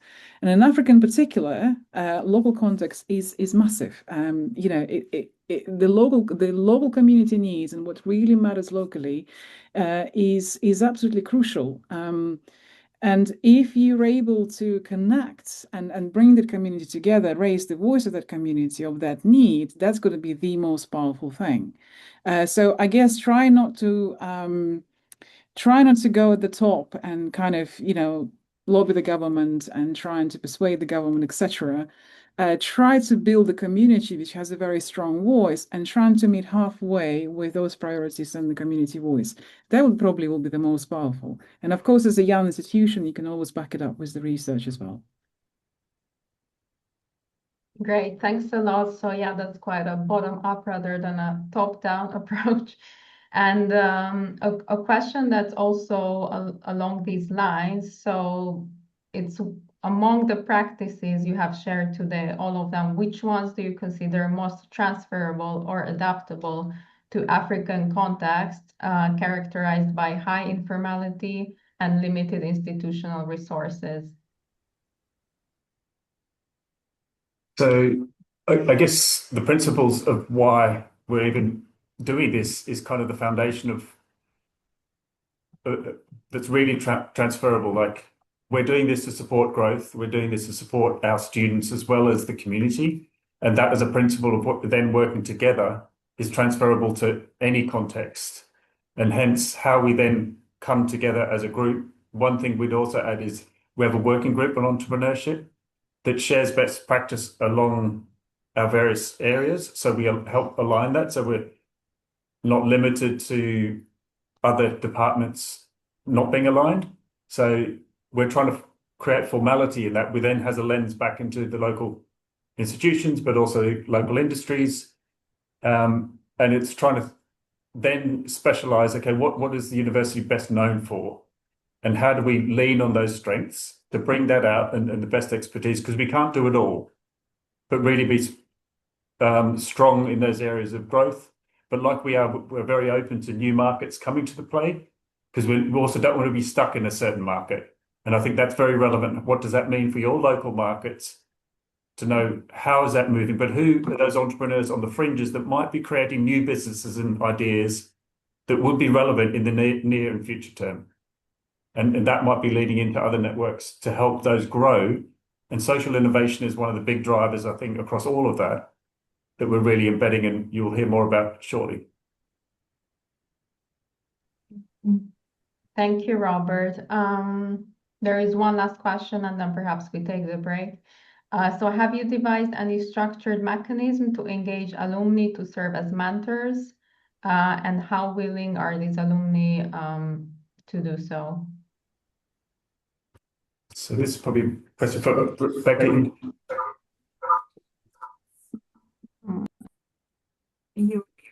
Yeah, I can do it. Yeah, so we have a pool of around 300 mentors, both professional mentors and also entrepreneurship mentors. And around 30% of them are alumni. So around 100 of our kind of core mentors are alumni. I mean, we've found people really, really willing to give back to their institution and engage. They particularly like giving back to their subject area. So if we've got entrepreneurs from their subject discipline, they're really interested in kind of giving back, both as speakers and also as mentors. So yeah, I mean the structured mechanism really is regularly reaching out to our alumni. We do have an established alumni team, and we've got a job description for mentoring. We interview them, we provide some training, so there's a real structure behind it. And then, yeah, I mean, more formally, Juliana and Alison, I know you also integrate mentoring in your incubation programs. I don't know if you guys use alumni, but certainly within the student enterprise function, we use alumni. Yeah, we rely on them for about 30% of our mentoring. And we also engage community from so every incubator program we had, so we didn't even have to ask, but participants, particular, in the previous cohorts, are always willing to help next cohorts. So we're always trying to make sure the community grows and actually supports each other, and that's really, really important. So of course, look into the alumni community of institution, but as you develop those programs, you create a new community, which is even more powerful because they've gone through it and they become the best ambassadors. And it's amazing what comes back. So a lot of the people we use are actually being supported through the programs and now willing to help. Great, thanks a lot. So Robert, how would you prefer to proceed if we take a 5-minute break now and then we come back to the industry and community collaboration session? Would that be fine? That'd be perfect. Yes. Okay, great. Thank Yep. you. So let's take a 5-minute break. We'll come back around 1:45 local time, 12:45 UK time. So in 5 minutes, and then we continue. Thank you. Thank you. See you soon.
Hi, Christina. You will share. Hi, Darling. Hi, Screen. Robert. And then Hello, Christina. So, Robert, will it be Chris Dodd who will continue the next session? Yeah, so the next I'll introduce you to Gosha, who's sitting next to me, and then I'll Okay. introduce you to my colleague Jamila and Chris, who'll talk about around the industry and community collaboration, because that really helps frame the context of how we're also within a wider ecosystem and who supports that. Okay, great. All Yeah. right. Well, feel free to start when you wish. Certainly. So I'll bring that up.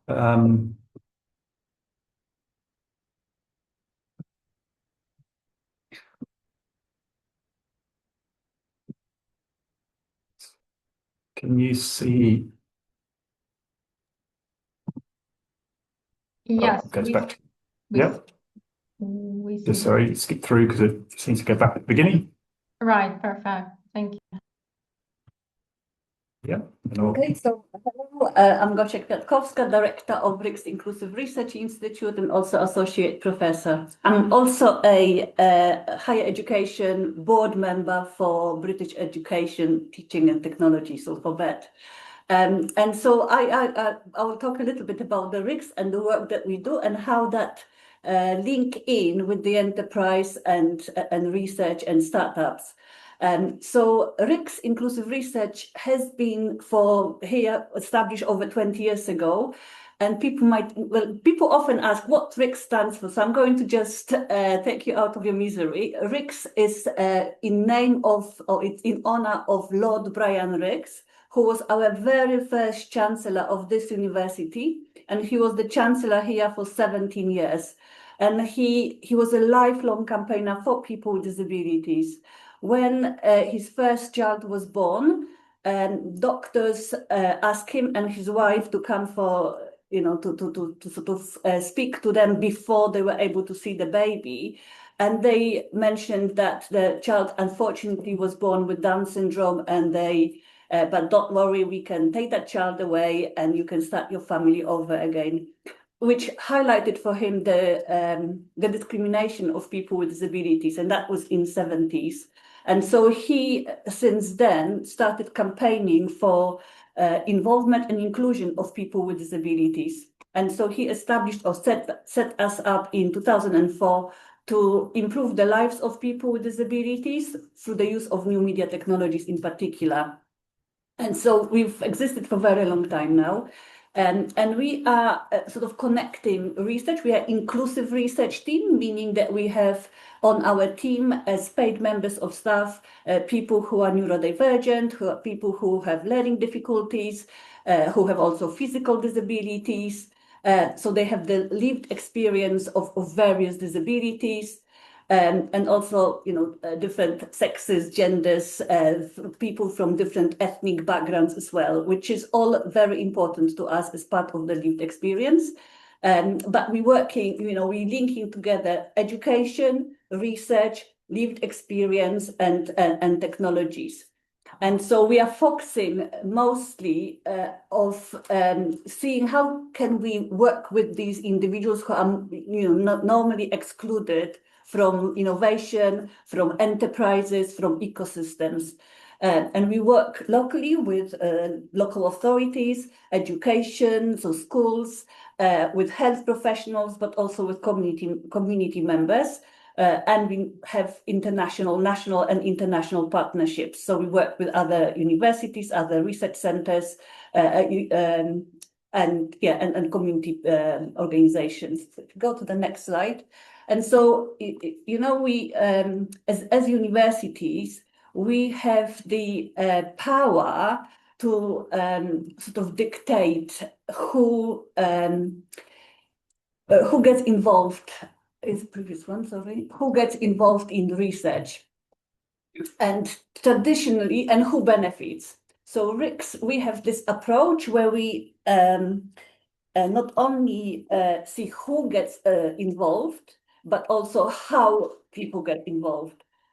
And this is important because traditionally people with disabilities would not be the ones who get involved And if they were involved, they will be involved at different stages of research as this research subjects rather than participants. And, you know, we're talking about inclusion, we're talking about innovation, we're talking about accessibility, and all of those terms exist in policy and should exist in practice. But what we observe that quite often those values are tick boxing sort of exercises where people try to comply with the policy rather than genuinely think, how can we be accessible? How can we be inclusive as the value, as the quality, rather than as compliance? So within the university, we have been established a long time ago, and within this building in particular that Robert introduced at the beginning, we have facilities that enable a range of people with different abilities to come and participate and be employed. So, for example, one of the great resources, apart from the very accessible community room, we also have very accessible changing places toilet, which is very rare to see, you know, at the university settings. But that already shows us that we're not, you know, that we genuinely create a space where we know people with different abilities can come and be part of. So they're not restricted by access or by lack of you know, appropriate facilities. So for me, that really important that we've got the space here to do that. And our inclusive sort of design and innovation is therefore embedded within the university system. So we connect, as I mentioned earlier, the research enterprise and communities, and we try to translate the knowledge, the academic knowledge, into the real world solutions. So because also my role being a professor within the university, teaching social work students and special education needs students, also psychology postgraduate students and various other groups, also leading the research institute and activities that are research sort of lab. So we have inclusive research lab where we test and try how, for example, latest technology are accessible or not, how AI is accessible or not, or whether it's built for inclusion, virtual realities, how can we maximize those different new technologies to be more inclusive. And the only way to do this is to, you know, to work together with people. So we then, so we bring our students into our research projects, into our partnership working, and we have these universal design principles that we apply throughout the education, the research, and the activities. And we, let's go to the next slide. So why, you know, how do we link this RICS sort of work to spin-outs and to talent and to enterprise? Because we work with people, because we, you know, we employ people, we traditionally, when we had inclusive research, people would be involved, there would be some funding, and they will leave. And because there's no more funding for research. So what we do now, because they are employed, we have we included the inclusive element in every single research project. We also set up a little enterprise, which is a group of people with learning disabilities who've been part of our research project for very long time now. And they are often now commissioned to do some research work or some consultancy work or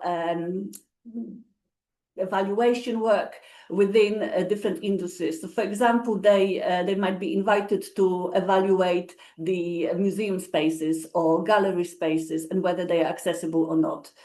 So that they go, there's a little enterprise there. They also are, they come and they teach, for example, so they teach our students. They run communication cafes for students and they get paid for all of that. And to enable this, we not only have the method of working together, but we also have technologies that we developed. So, for example, RDCS, which is an online platform that enables people with disabilities and neurodivergent needs to create their own stories, their own ideas, and share those stories and those ideas in different contexts. They can also participate in different ways. Yeah, that's fine. You can go to that slide. And so we work like I mentioned earlier, in national and international partners. So, for example, and policies as well. So we work looking at higher education, accessibility in higher education as well. And so we're working with Egypt, we're working with Uzbekistan, with the government within Uzbekistan, seeing how they can make education more inclusive, from the start, looking at how people with disabilities can be more meaningfully engaged, but also have more opportunities to develop their own businesses and enterprises. And we do that with, we test, but we also have this inclusive hackathons. So the whole sort of journey of work starts with people, and they involved in every single stage. So we run inclusive hackathons once a year, which attracts about 80, we have 80 people, maximum amount of people who are allowed to come on this.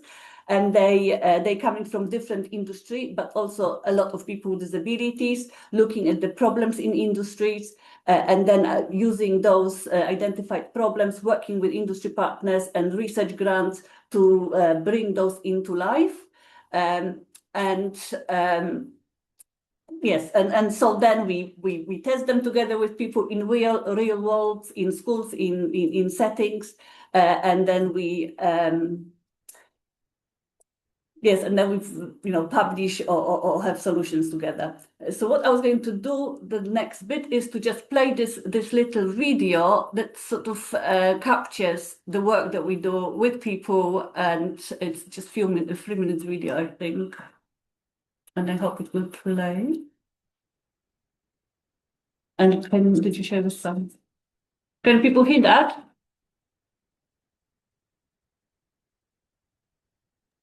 I'm afraid not. Oh, Yes, we need to share with On my side, no. no?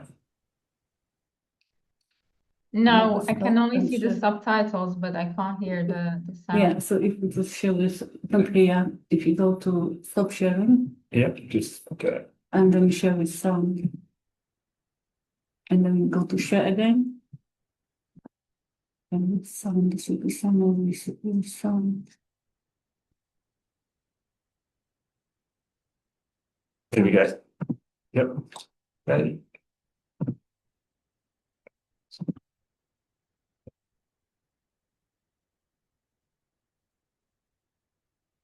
Okay, 2 secs. We're going back a bit now.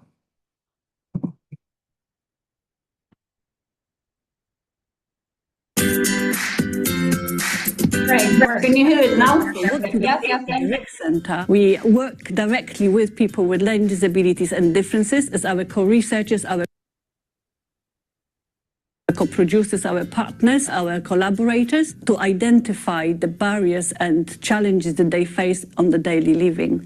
And together we look for funding opportunities where we can bring those challenges that were identified into our proposals to get funding and develop the solutions and implement them.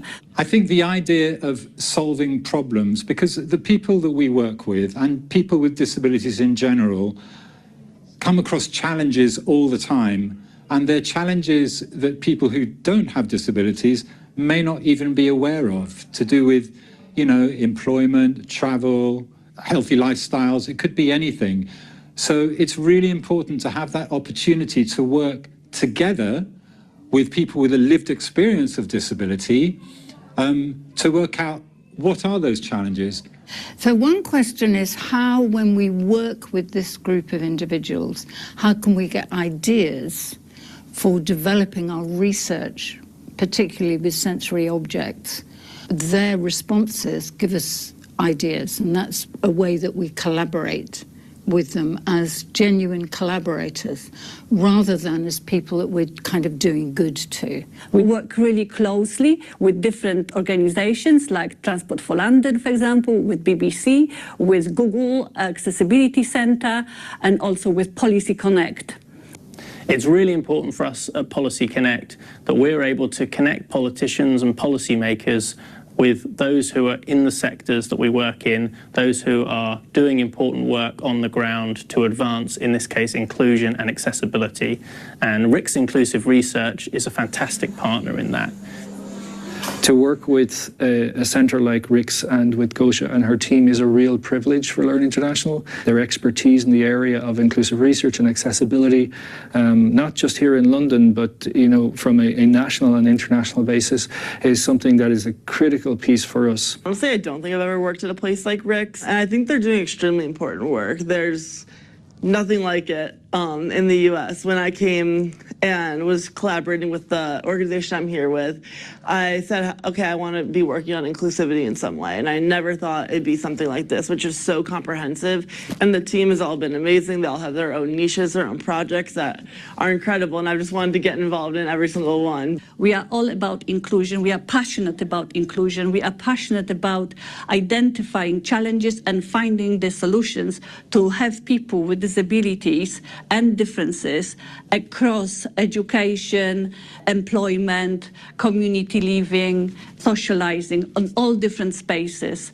It's an organisation that really embodies the idea of nothing about us without us, involving disabled people and their allies in innovation, and that's a narrative that is so powerful and so important in the design of assistive technology. So we're really keen to bring that story to policymakers, help them see that this is something that benefits disabled people and can be by disabled people as well.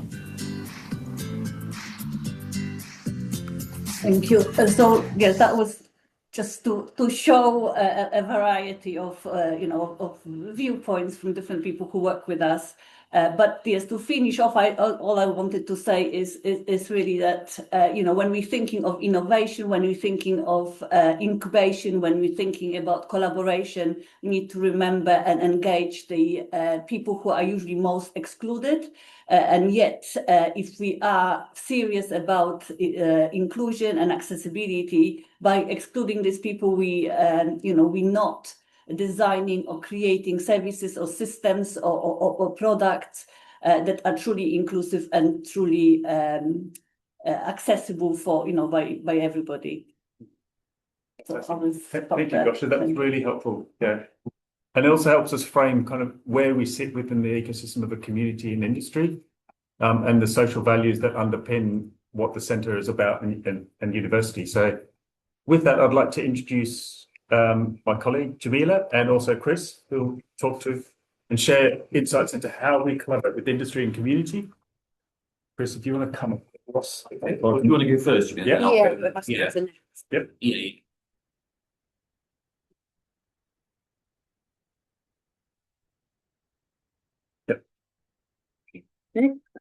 Hi everyone, so I'm Jamila. I work directly with Rob under the employer partnerships team, and I'm the community manager here. And it's basically all about kind of convening with local organisations and then how we bring out the university's expertise, resources, students and academic knowledge into the local area. We kind of sit in a really interesting place within the university where we're not just student facing, but we're not purely employer facing. We're all about kind of working with the local authority, so the Royal Docks area in Newham, so that's the borough that we're in, and really kind of showing UEL, so the University of East London's role in kind of contributing to redeveloping the area. So the Royal Docks has a lot of investment coming in, being London's only enterprise zone. It has also a lot of businesses coming in, local and globally. And what is the role of the university in that? And through the centre, we host loads of events, loads of programmes, but my role is kind of bringing all of that together and kind of advertising it out into the community, but also so we can support students in kind of getting those kind of industry contacts and touch points throughout their kind of educational time here. So the role that we're kind of trying to be is a true anchoring institution. So socially and financially and sustainably kind of growing the area. So yeah, we'll go for that a bit more through here.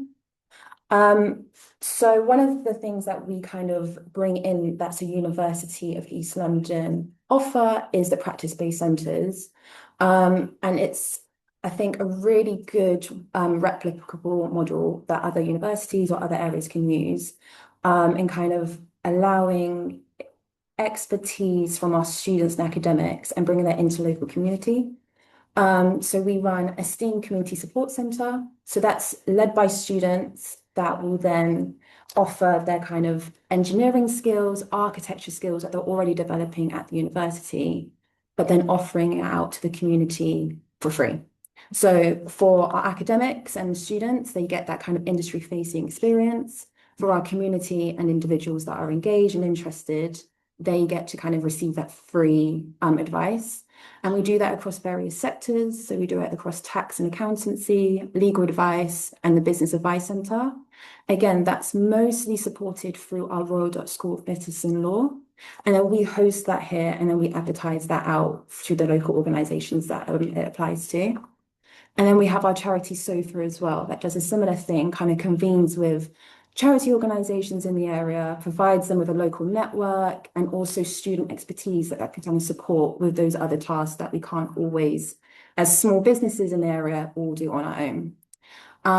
Again, our role is kind of convening all of that impact in areas and kind of packaging it up to the community and industry partners as well. Differently to our business development team, which Chris will kind of come on to later, the RDCS is more focusing on local organisations, but in particular placemaking for the area. So what does the Royal Docks bring? What is that identity? What's the University of East London's expertise and how are we doing that in the area? The kind of focus at the moment with the investment that's coming in is with data and AI. We have data centres coming in here and then kind of next industry.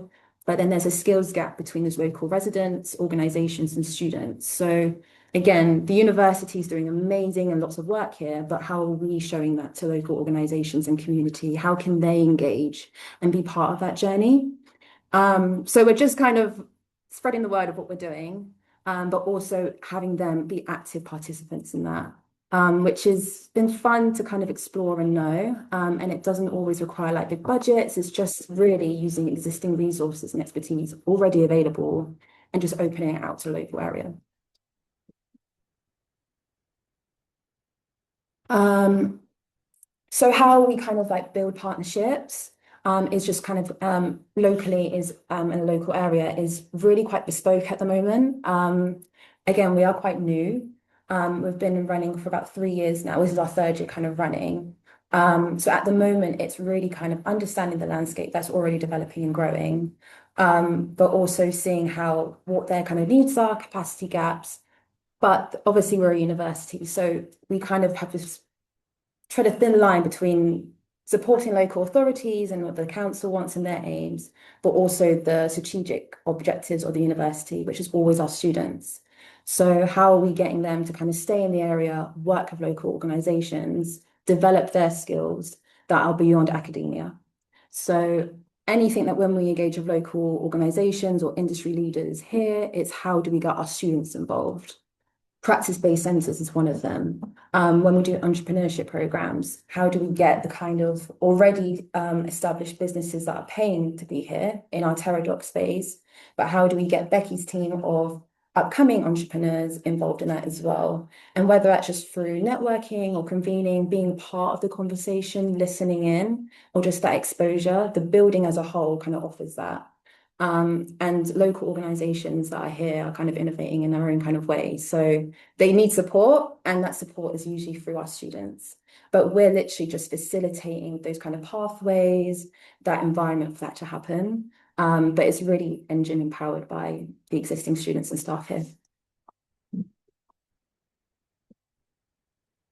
An example of kind of how we build partnerships is through a recent one that's kind of happening now. So it's kind of more about the longer term exchange rather than just simple one-off events. So East London So ALWA is the East London Waste Authority. They've done many things here before RDCS existed. They've worked with our estate sustainability team and hosted kind of ad hoc events. But again, there's support that they need. They're a very small team. So what they do is kind of focus on the waste management for the area. And they have a dedicated community engagement team. They're really aligned to RDCS. They do like repair cafes, digital kind of skill training, school engagement. So they're really, really nice. And they're very place-based focused, being in East London.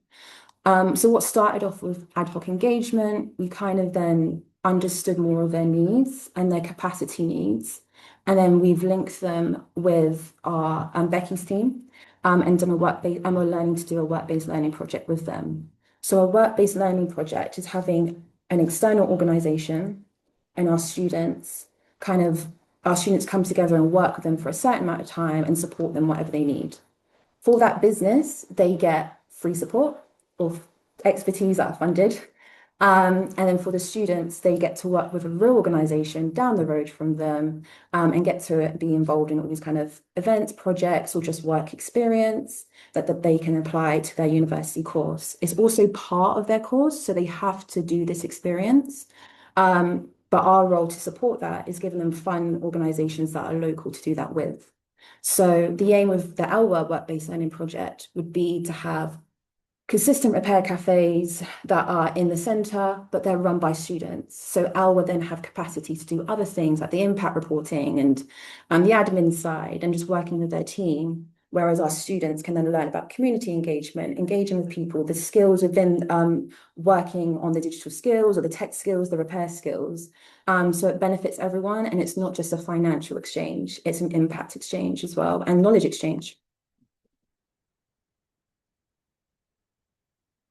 Mentioned quite a lot through the other kind of teams is definitely RDCS and the university being a safe space to kind of pilot and test what you want to do here. Through a community lens, we do that focusing on what's already in the centre, which is our amazing facilities that Rob kind of showed before. So we have an AR/VR lab, a digital fabrication lab, a living lab, a sustainable materials lab, renewables lab. This is all existing here. And we have businesses and organisations that are already working in that space, but just need a safe facility to test out. Without spending loads of money and doing all this stuff. So we already have this here. How do we share it out? And to do that, one of our kind of initiatives is the Maker Club. And it's basically using our digital fabrication lab as an open space for local organisation in the kind of creative tech, Web3 sectors to come in and just test their kind of ideas and programmes. So we have a local business that comes in and does like microbit kind of tech, making robots and robotics.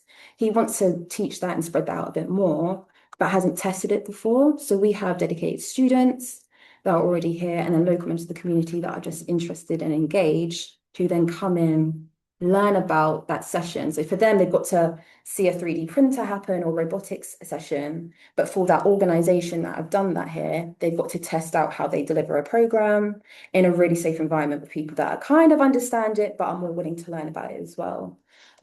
So the benefit for the organisation is a safe space to experiment, and then that development for the next stage. For our students, they get to be involved, they get to learn a bit differently outside of a traditional classroom area, and then also engage with those organisations as well. And then for us as RDCS, we get the kind of knowledge exchange, community engagement, meeting people that are interested in this stuff and how we can connect them further through our enterprise and innovation pathways. So it's we've just completed one yesterday, the January takeover, and we do it in quite strategic points of the year. So we do it in January. That's a really quiet period for us traditionally, although this year was super busy. And then August. So a lot of our students have gone, or like it's a very quiet time in university. Our centre's quite quiet. We have all our space that is still available in here and open. We don't shut. So why not come here and learn a bit more how to kind of work the equipment or how to kind of make a programme. And then we can also feed that into our year programmes if we find that interesting as well. And I'll pass it through to the Maker Clubs, Millionaires Club, or other innovation programmes that we have in the centre. And then just as a kind of center and hub itself, it's just using the community enrichment as an ecosystem engine. So honestly, we host many, many different events here. It can just be a convening event, a networking event, a kind of green skills program event, skills, but it's all happening here. And it's then we can then pass that on to different parts of the university or refer it a bit more. For us, it's not just about that kind of, like this could be a commercial space only, but it's not. So some of our spaces we do hire out, but a lot of it is more about how we can use this space and the resources here as a springboard to then have the conversations on longer partnership building. And so far it's definitely worked. I mean, yeah, we don't always have the biggest budget ourselves, but we have these amazing resources. So if you use this, what else can you do here and how can we exchange that? So I think that's been a very big strength for us. And it's definitely, people are starting to see this as a local space to come in and just have their events or host things and then be a part of our ecosystem. And creating those kind of easier pathways for that is kind of our next step. Again, another example of this is Repowering London. And both of these examples are like kind of more sustainability in terms of environment organizations, but we host sustainability across sustainable communities, skills, social sustainability as well. But these two are more on the environmental side. But Repowering London, they kind of focus on skills development, community-owned energy. And again, they kind of started off with ad hoc engagement with us. They have different areas across London, but a dedicated Newham team as well. Again, across all levels of their organisation, they've engaged with us, which has been really, really lovely. But most recently, they've kind of come to our event, which happened in December. We had some conversations. We've then let them kind of use the space for free to host free solar panel training. Again, we could have charged for that, but it's more like you're aligned to our goals. You're aligned to what we're doing. There's a potential here to engage with our students. They haven't run it before here. Let's just test this out, see where it goes, and discussions that come after that. So once they'd booked the space for the solar panel training, we met with them, learned a bit more about their needs, what's coming up and how we align. And now we're arranging and discussing more long-term collaborations. And a first step of that is them providing paid work experience for young people to be a part of our innovation festival. So for us, even though we could have charged them for the venue hire, that community building and ecosystem building is actually, no, we understand what you're doing, we want to support that. And then in return, they're already going, actually, we want to work with you on this because you will support us on this. And then we're kind of getting an exchange that's beyond just one invoice or something that kind of comes off and never seen of again. So I think things like that is very replicable if you work with organizations, universities that have those resources. And it's way more impactful and more fun to work with people that way as well.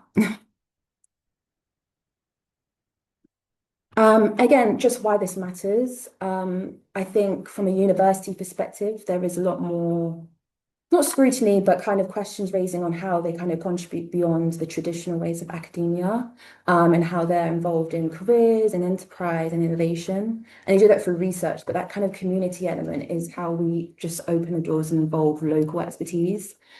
In East London, again, as you've heard a lot, it's super diverse. But there's also a lot of micro organizations that are based here that just need a space sometimes, that just need one intern. And we have a lot of needs of university students and academics that want to be more career facing as well. So it's definitely a mutual exchange. And also just to see the developments and innovation in the area and how we're contributing towards that for our research and enterprise and just existing resources that we have here, it should be shared. Yeah, and that's kind of just what we're kind of working on now. So it's definitely about kind of sharing the knowledge, but inviting long-term partnerships that actually develop the area.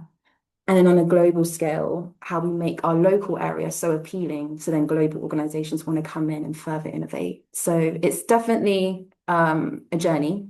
But RDCS at the moment is really doing a good job at kind of convening those kind of key players in that game. So yeah, if there's any questions, you can let me know, but I think that's the main bit. Fantastic, thank you. I might pass on to Chris because the essence of time, and then we can open up to yeah. Yeah. Hi there. Hope you can all see me okay. I'll just talk very briefly. Sorry, I haven't got a presentation, but I'll just talk briefly around some of what I do. And I will talk briefly. So my role is I am the head of business development here at the university. Been here just over 2 and a bit years now.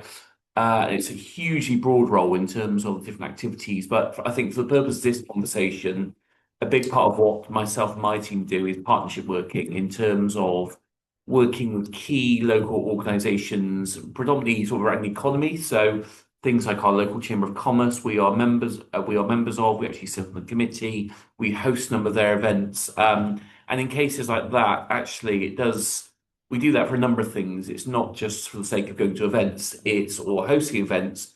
It gives us market intelligence as the first thing. So in terms of understanding our local audience, in particular, things like SMEs and startups, I think it's really important. In our local borough, over 90% of businesses employ less than 10 people. So we are very much a microeconomy. And I think us opening our doors or engaging with activities with the local Chamber of Commerce is really important, because I think it makes the university more accessible. Some of the local business founders and business owners may not go into university themselves, and sometimes there is that sort of slight fear of engaging if it's not an environment they get used to. So I think by us very much being sort of open business to them, it helps some of these businesses to really engage in terms of things like Teradoc, our startup hub, or some of our free training programs.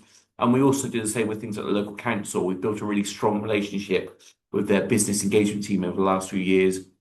And we're now looking at actually running co-branded training programs with them. So additionally, we work with partners such as the local business improvement district in Stratford, where we actually sit on the board. And then, and again, similarly engage in sort of co-designed and delivered activities such as the year before last, we ran a introduction to fintech for local SMEs. So again, that's bringing a sort of quite a new concept for a number of the businesses and making it accessible as a free event. Additionally, on a broader scale, we have also done lots of work to sort of build our reputation and place with the wider London Chamber of Commerce, which has over 10,000 members. So in terms of extending UEL's reach, I think there's some really good work going on there. For example, we sponsored their festive event in December, and actually from that, a number of new opportunities are now sort of coming to light. And then further afield, I unofficially, but quite closely work with the global campus team, and we're looking at sort of training development across a number of key countries that we work in, such as Egypt, the USA, and India. And it's really interesting sort of taking some of our expertise and looking at how we can provide that in those local markets. So we, as a team, the business development don't actually deliver services. As I said, we are the conduit in terms of providing that link from external businesses, partnership organisations into the university, and also for our students. So wherever possible, we also look at referrals for things like internships and other programs that we run. So it's really broad, sort of ever evolving in terms of what we do. And ultimately, some of that ties into, in terms of the things I report on, it is looking at new potential income streams. So whether that's training development or sponsorship or funding bids or research, even, it's very broad in terms of the things we look at. But I think there is that real focus on enhancing the visibility of UEL to the outside world, in particular the business community, and sort of building our brand strength. So we work very collaboratively with colleagues across the institution on that. And as I said, ever evolving in terms of what that work looks like. So that's a very quick snapshot, but I hope that makes sense. Thank you, Chris. No worries. I'm very conscious of time and very keen to open up the floor to key questions and things. So we had many. Thank you so much. Thank you, Robert. Thank you, team. Perhaps indeed we're running out of time. Maybe we could have 3 questions from the audience, because we already also covered quite a lot previously through the comments.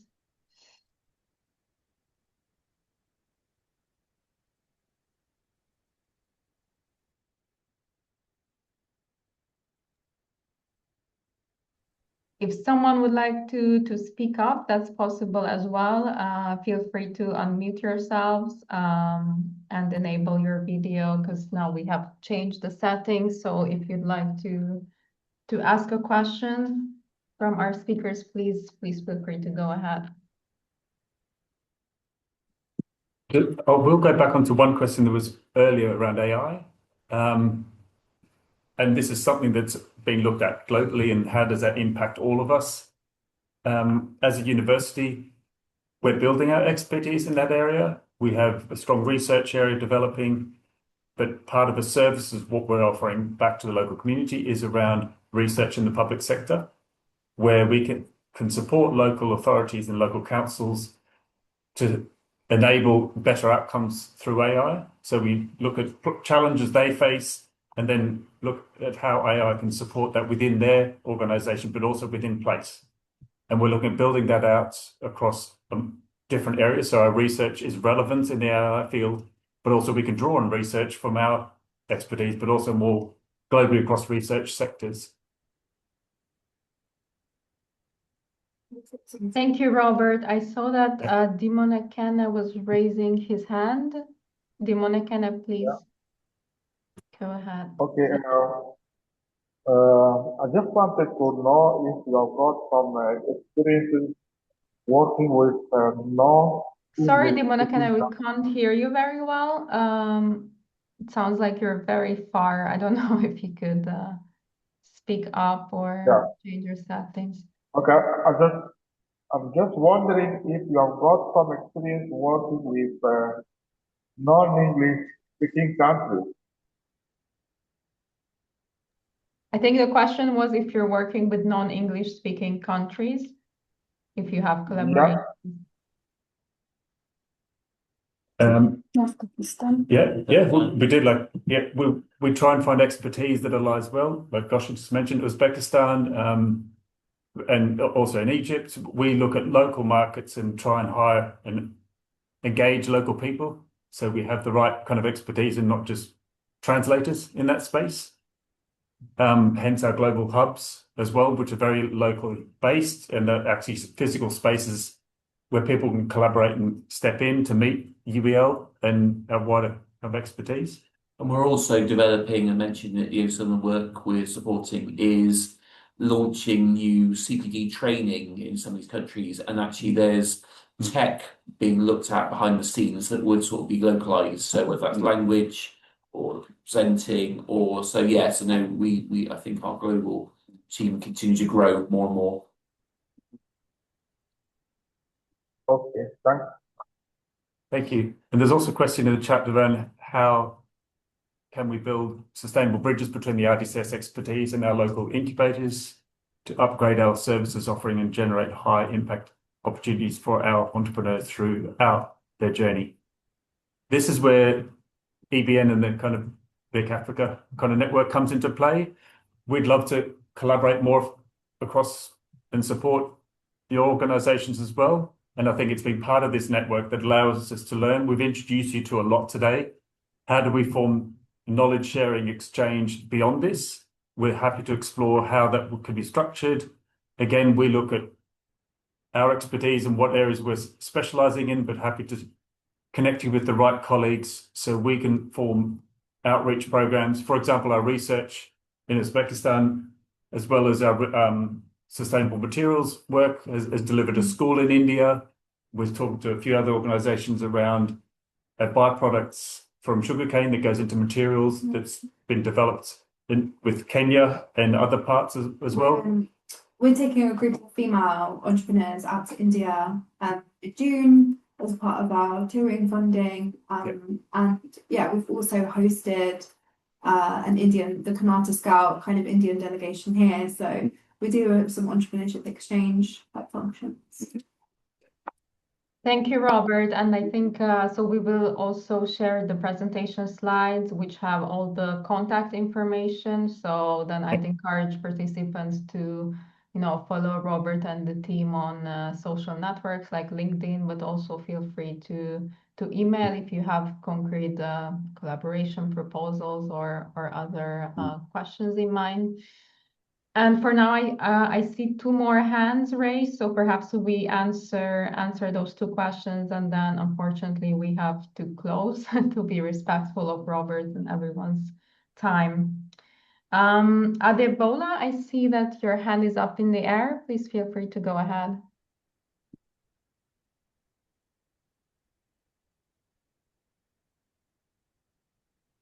Can you hear us? Adebola Glorious Adekoya.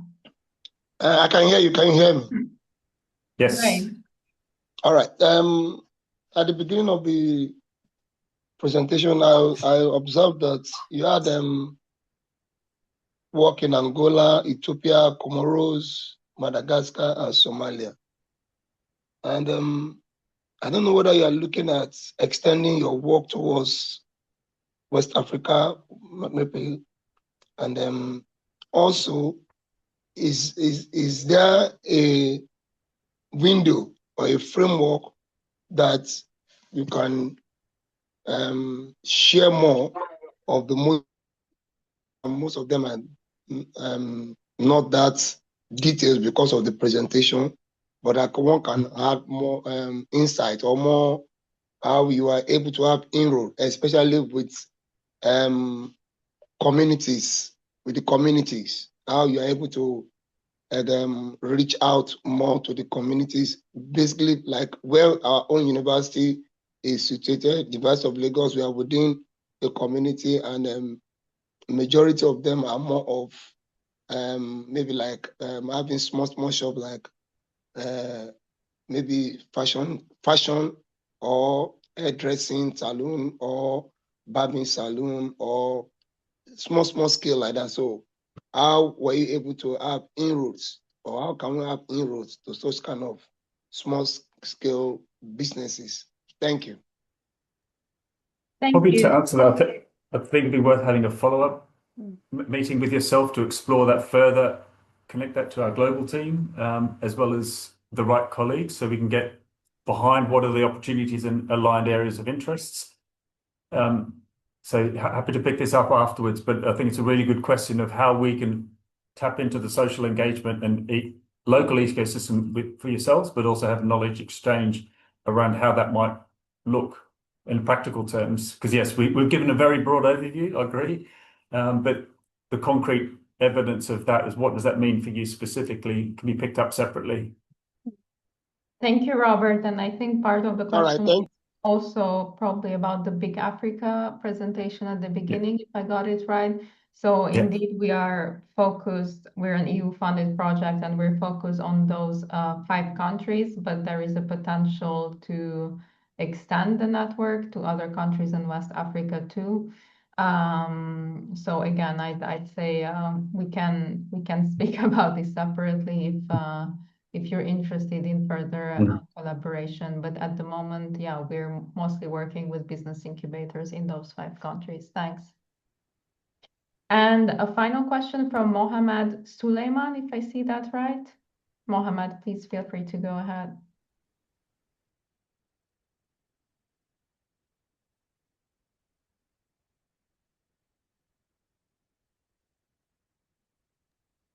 Can you hear us, Mohammed?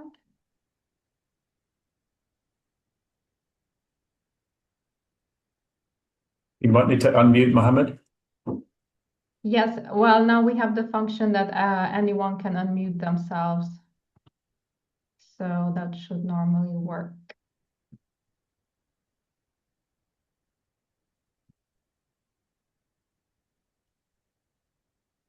Okay, maybe he lost connection. All right, any final question from anyone else before we close? And because the internet is error, I am confused. Because the internet is errors, I am the work in the institute. Then my business is Haqabtira solar energy, and I need to investment in some competitions in the country Somaliland. Then the fund investment in the youth encouragement is little. How do you encourage in this and small business in our country Somaliland? sometimes they use is learning skills. I am the building and I started the renewable energy like a rural area and a low income family in the downtown. Then I making the rechargeable lamps in the street. I will take the people that will try in small 0.5 as a rent. Then I'm searching for 2 years and I am near the investment. Then I will making some competition UNIDO in Somalia program and Shaqadon Harab. Then I request in proposal in program UNFPI in Somalia. Then I will compete. Sometimes and I and 20 businesses in competition in 3 months incubation in training. Then how do you solve the problem in our country in renewable energy? Because I am the young, I need the investment. How do you encourage? Yeah, so as presented in the beginnings, the organization that leads the Somali project is UNIDO. So I can connect you with the incubators that they're supporting, such as CIMAD, iLab, and HARHub in Somalia. But it's through these incubators that entrepreneurs across various sectors can get support. So access to funding and various other type of support. So feel free to email me, and I'm happy to connect you with the relevant partners that we work with in Somalia. I'm going to pop my email in the chat. And I ask you a question. And do you share in the email and slides? You sharing I am sending your email. Mohammed Abdi Sulaiman, I'm sharing the email. Great. Yeah, sure. Yeah, that's fine. We'll share the slides with you as well. Thanks, and feel free to. Okay. All right. Okay. Thank you very much. Thank you so much. And I see that my colleague Robert Sanders appeared on the screen. Hi, Robert. Hi, just to say thanks everybody for joining us today, and also Robert and the team. Really great presentations and obviously some lively exchanges. So thanks everybody for joining us. Pleasure. Lovely to connect with you. Looking forward to collaborating together. So, well done. Thank you so much.